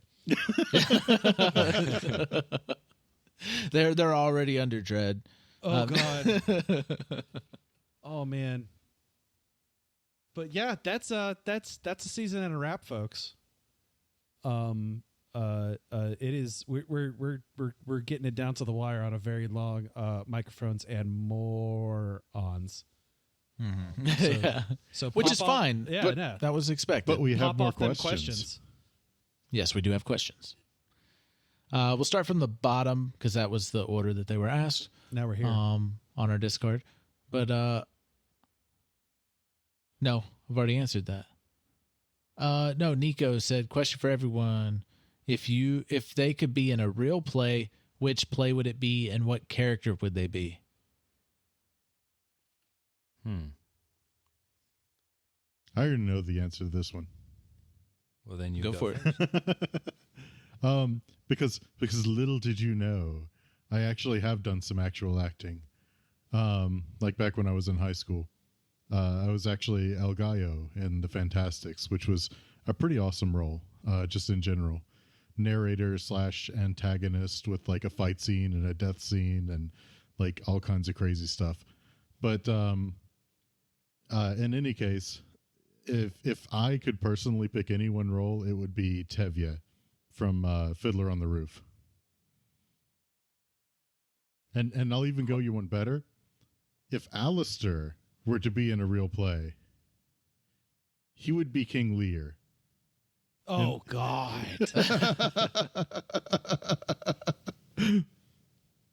But just because of the prestige. Oh yeah, it's just like, oh God, don't ever, and this is Adam, don't ever give Alistair a crown. Okay. Don't you dare. A flaming green crown on his I will head. be actually terrified. like I'm imagining it's a flaming green crown, like when Hellboy gets the full horns. Yeah. And gets like that's what I'm imagining, and I'm terrified.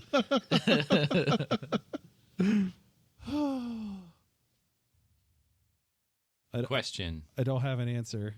Would we have to be able to pull it off, or would it just be the character we'd like to be able to? Yeah. I would say, if nothing else, like one that you would like to be able to play. I think that I would be, if I could act, I'd be interested in maybe doing Willie Loman from Death of a Salesman. That seems like it would be an interesting role to play. Because not a happy guy. Damn, that guy. I'm interested in characters that are like broken like that, and like like helpless, frustrated. Is that going to become a theme with your characters? Like it already is. Yeah, that's what I'm saying. Is it going to continue?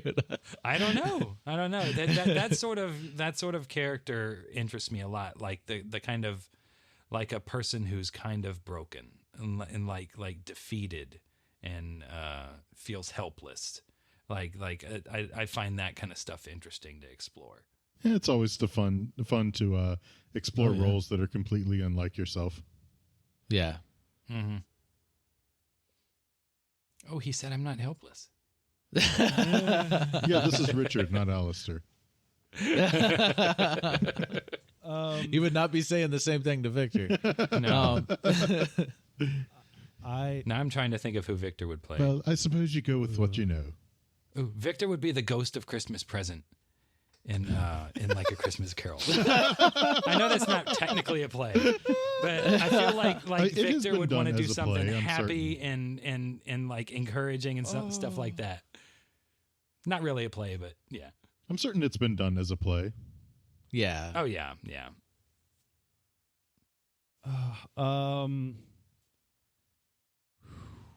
I don't have one as a play for me personally.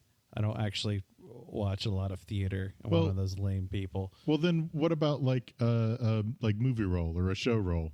Oh, show role, I've got it nailed down. I want to be the Doctor from Doctor Who. No. There you go. Because there's a lot of besides being witty and funny and having an amazing British accent.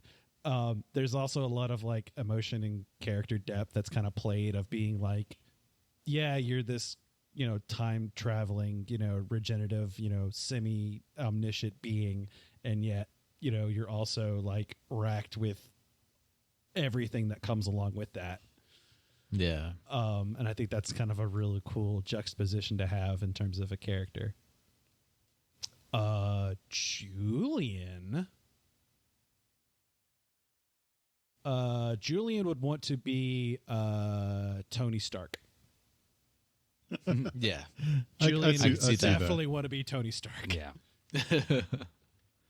I figured out if we're thinking back to the beginning, if we're going for the Star Trek analogies, Victor is like totally Neelix from Voyager. Yes, If we're expanding off of Star Trek, I'll expand it. Yeah. That'll be a lot easier to answer the question. Yeah. Yeah. Well, Alistair would like to think of himself as being Q. Yeah. Okay. Yeah. I would Alistair's see that. Q in that one episode where he was made human, except he was made a cat instead. Yeah. Doing everything the mortal way is stupid. Eldritch Blast. I don't like your answer. Eldridge Blast. I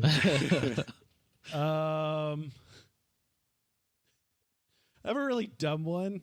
I just love it. Scotty. Well, that's interesting because I was thinking Alistair would maybe think of you as a Chief O'Brien. No, actually, I think Chief O'Brien would probably be more accurate considering his. Plus, he's Irish, so he drinks a lot. And I think really, I think it's more his proclivity to not be the greatest of people to other people. and I think to Alistair, Victor would maybe be like a Wesley Crusher. Oh, God. Don't be. At least I'm a prodigy. Don't be mean. Oh God! A prodigy at cooking corpses. Hey, I can't even do that. Oh wait, I can. I just need a building and a torch. But you can't make the memories better. No, I can't make the memories better. It's just gonna go away. All right, we answered my dumb fan question. So, what do we got next on the list? I think if I was to pick a play, I don't know. I'm mean, and I just totally ignored that. I'm sorry. I don't know a lot of plays, but I really like the Phantom of the Opera, and just because of like the vocals needed for the Phantom, like I love the singing and everything, and I think I would want to play the Phantom. I don't think I could perform it, but that would be fucking cool if I could. I mean, if nothing else, I think it'd be a really fun role. Yeah. I mean, you get a cape to swish around. Yeah, you get a little mask. Covers part of your face. Yeah. Oh yeah, Zelgayo, I also had a cape. Mm-hmm. Capes are important. Capes are important. Except when they endanger your life, so no capes. Nico did say that every time that he hears this song, I think of your show, and it's "Dread in My Heart" by Mother Mother. I did not listen to that. I need to pull that up now. I will not listen to it live because that'll be distracting. Live reaction. Yes. We got a question from Sean from Dungeons and Pop. He said, "What would be each PC's favorite kind of pizza, or what would each PC's favorite kind of pizza be, including style of crust?" So, this may seem like a little bit of a cop out, but in Alistair's case, it would be anchovies. Absolutely anchovies. Yeah. Yeah. And just to add a little bit of weirdness into it, it'd be anchovy with pineapple. And we're doing a garlic crust because garlic crust is obviously superior. Okay. All right. That's fair.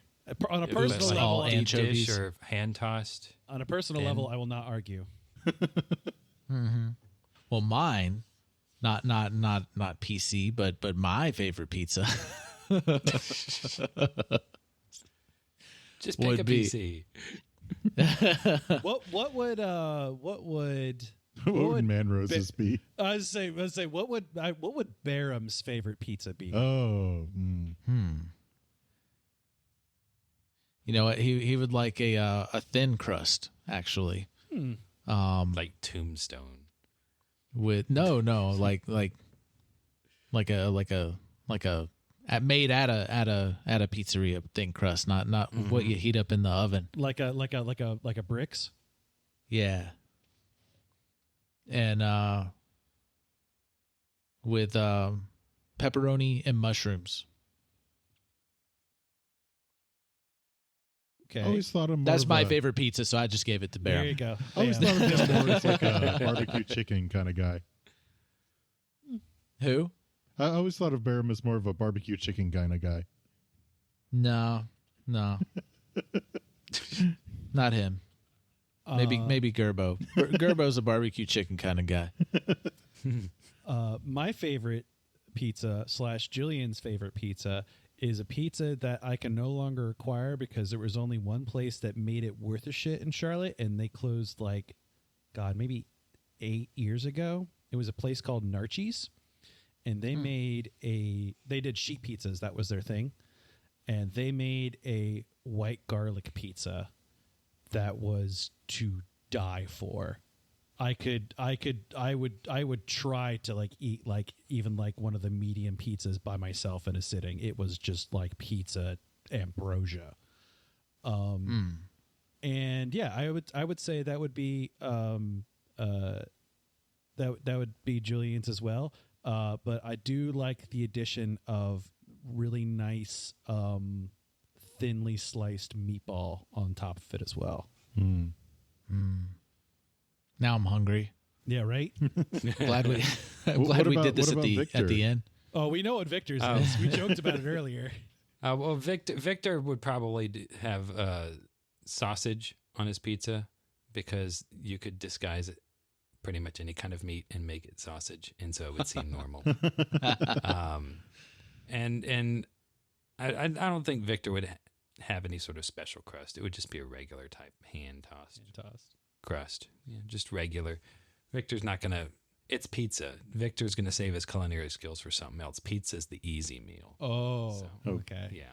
And So the pizza's like little sausage pizza's like his comfort food. Maybe I don't like sausage pizza at all, but Victor would. well, what about you? I like What do pepperoni. You like just pepperoni? I like pepperoni, and I like sort of thin, like the foldable New York style slices and stuff like that. You know, I know that a lot of New York pizza technically is just cheese, but I like pepperoni. Pizza. There's nothing wrong And- with the gratuitous amount of cheese.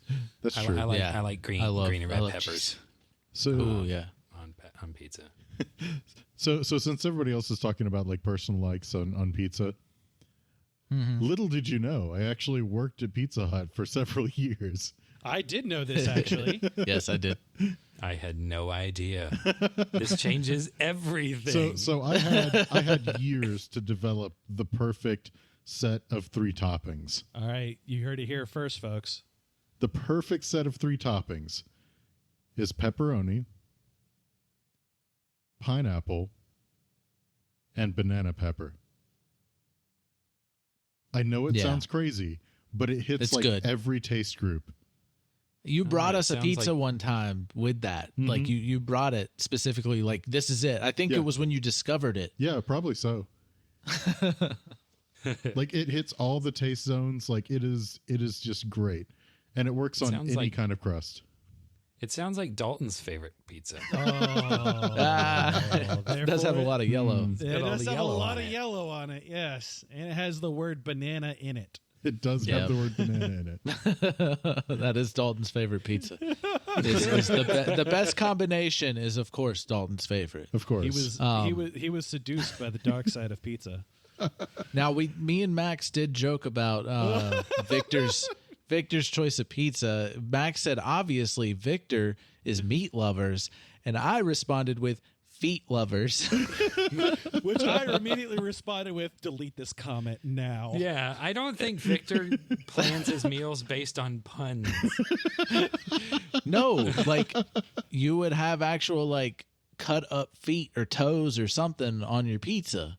Right, but You gotta I don't think he would do. do that just for the pun. It would really be the type of meat that tasted best on pizza that he'd use. Well, not, but it's like garbage. Maybe feet it's like, taste good. It's like garbage meat. Like no one really goes for the feet of an animal, really. So, but you can't waste the meat. It's got to go on something. I don't So know. might as well We're be in- dropping right, for we're in the pizza. but South. he'd probably wrap it up in a sausage with other spare parts. All I'm saying So- is That's pig's right. feet are weirdly popular. So your sausage pizza is feet pizza or feet lovers. There we go. There we go. You It's just feet lovers. said it.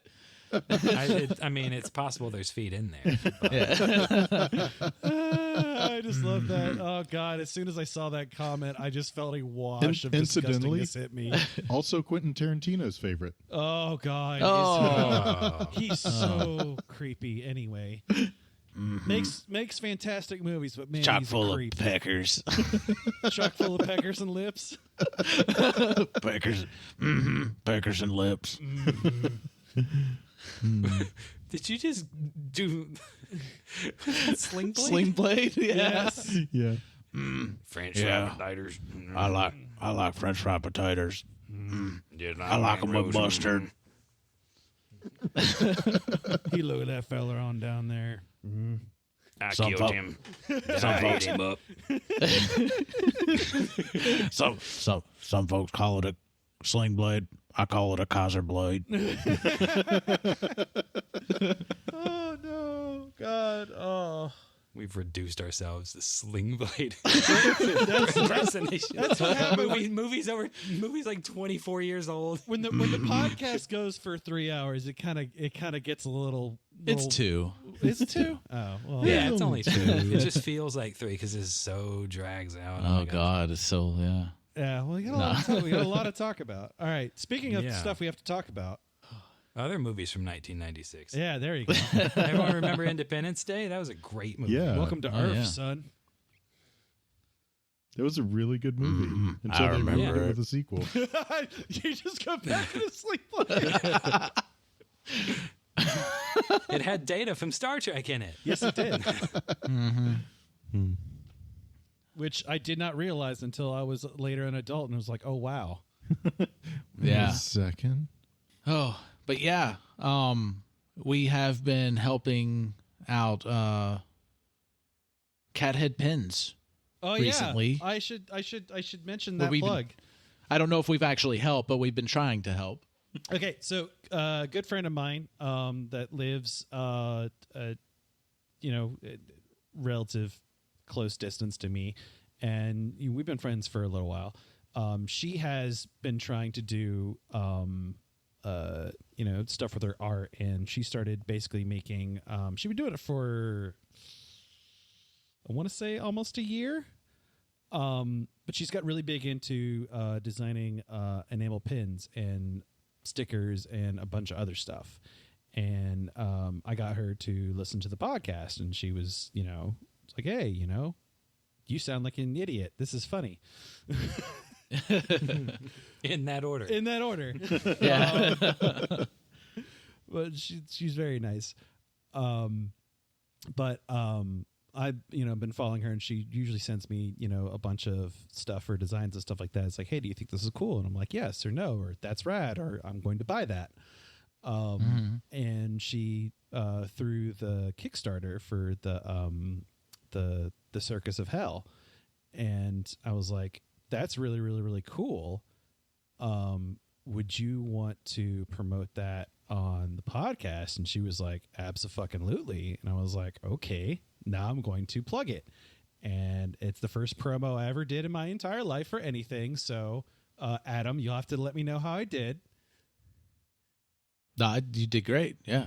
Awesome. Cool. That's all I know. I wouldn't have put it on there if you were shit. Oh, damn it. Why am I Garbage. why am I on the there. podcast then? I'm just joking.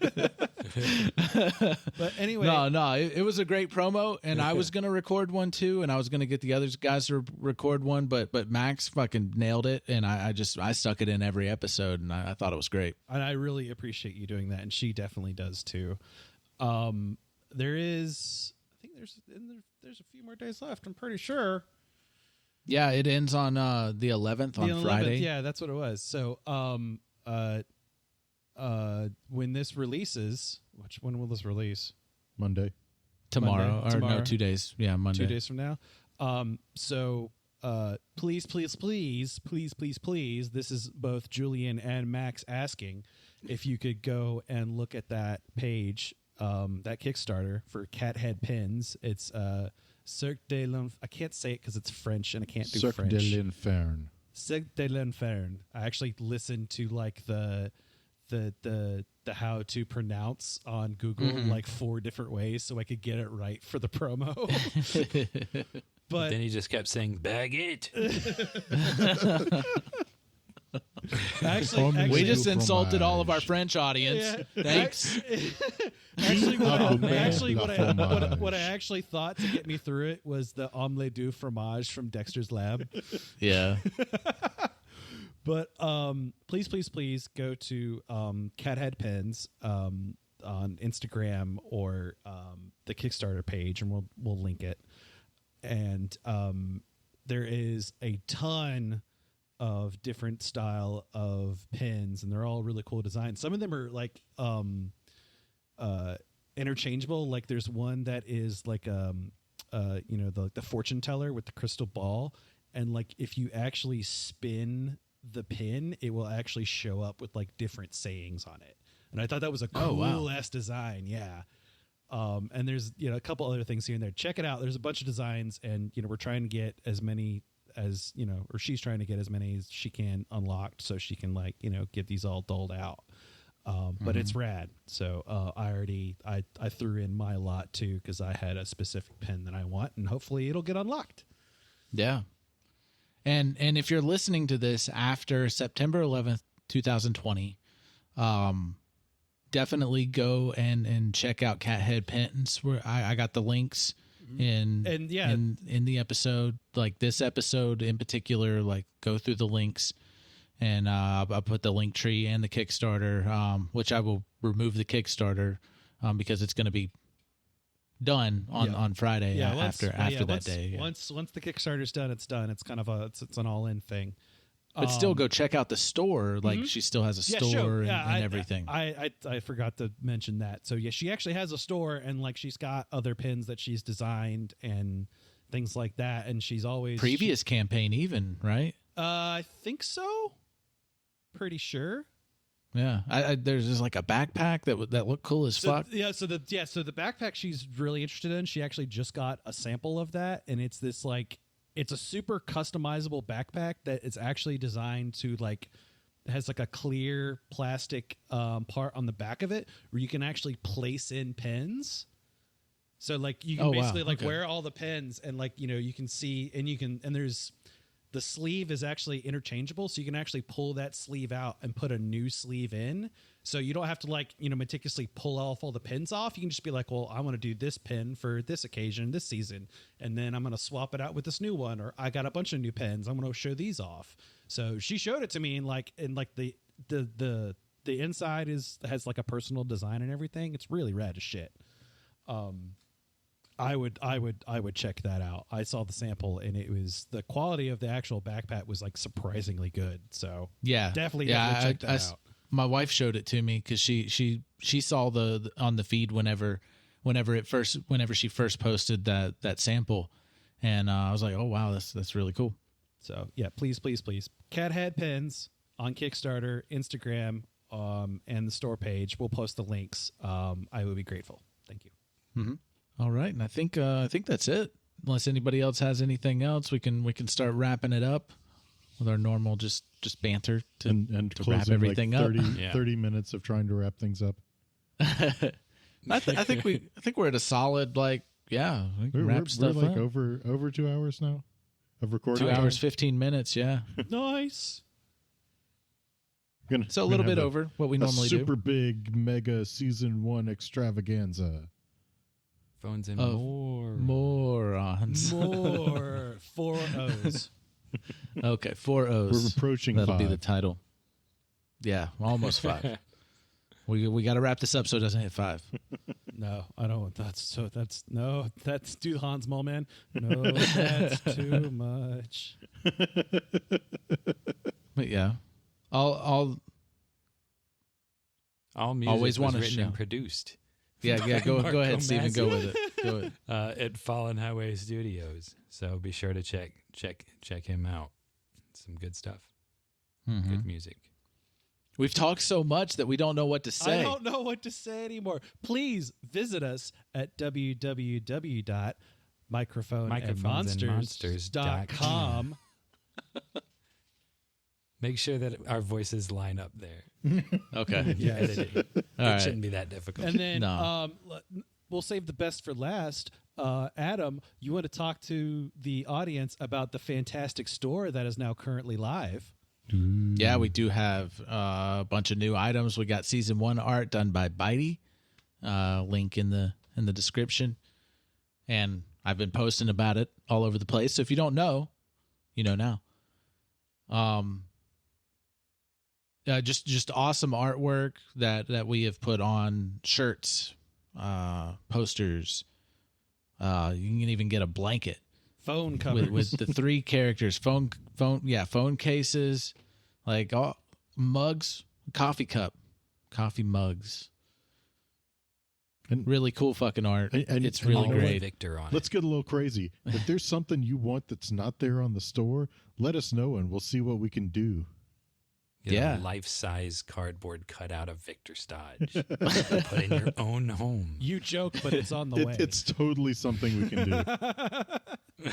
We could do the big life size pictures or stickers that go on the walls. Those Oh yeah, The the fat fat heads. the ones that you just The the fat head. decals. Yeah, yeah, we could do that. I would get a man roast fat head. Just saying.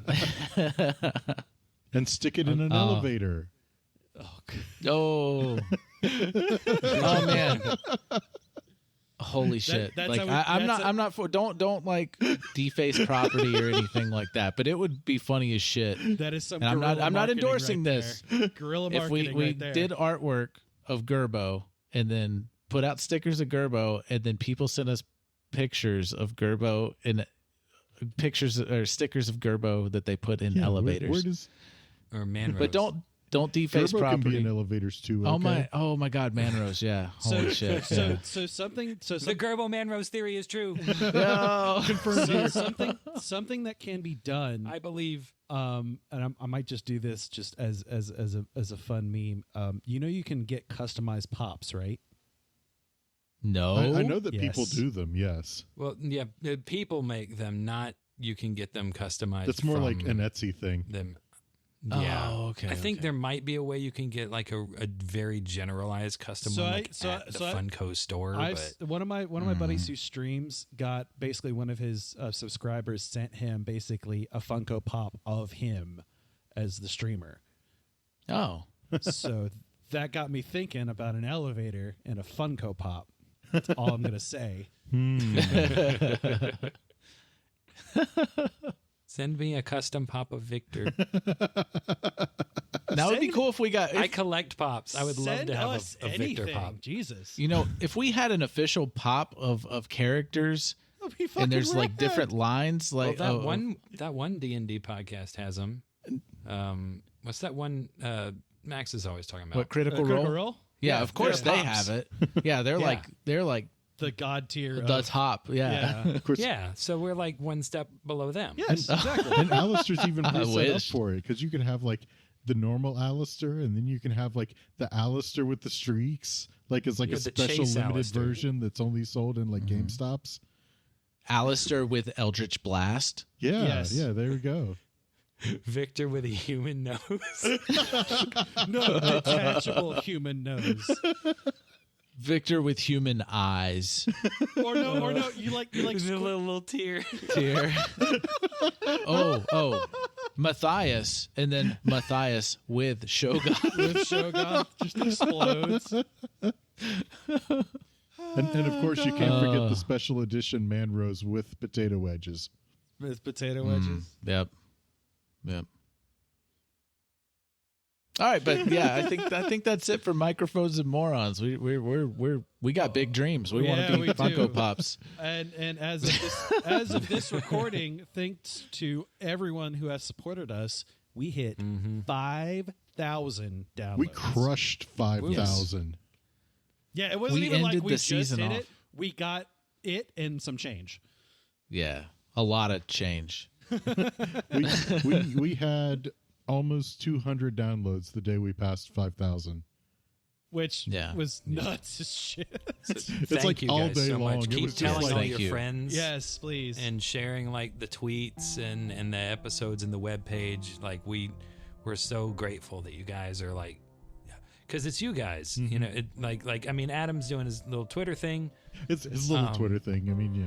And you know, we're chatting in the Cash Junkie Discord, but I have a feeling that some of it's got to be word of mouth, and you guys are telling your friends, and so just thank you so much for doing that. Thank you.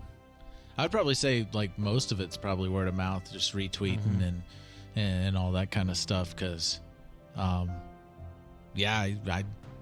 don't know what I'm doing, but whatever's going on, we're grateful for all of the support, listens, patrons, and whoever's listening in the Netherlands, we see you.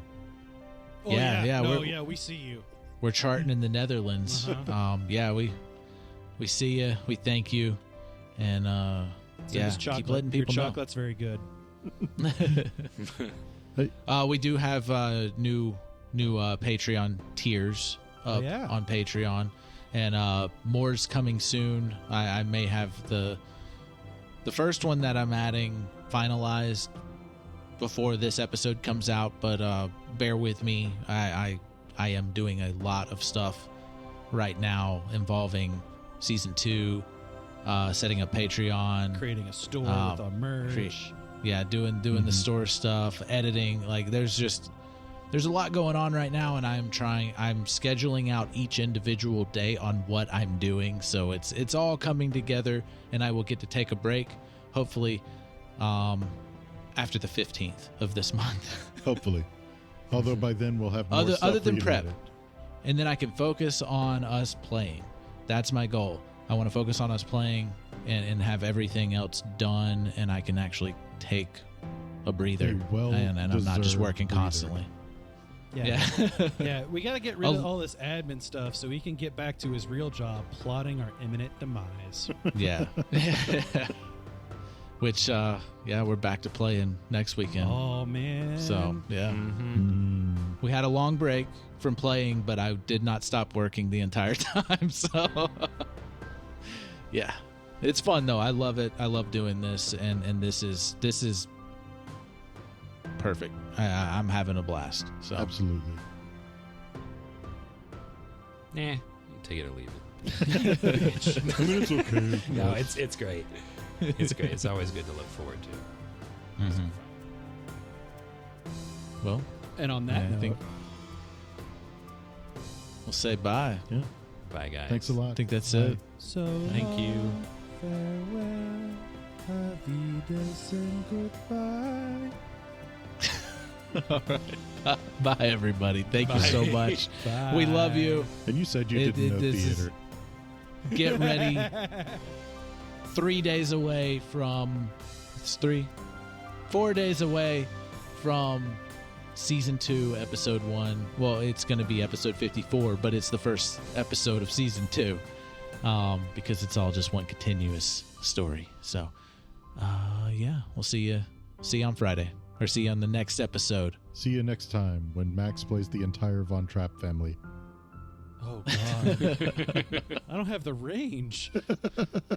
How do you solve a problem like Max? I am 16 going on. I'm not going to sing anymore. Bye. Bye. Bye.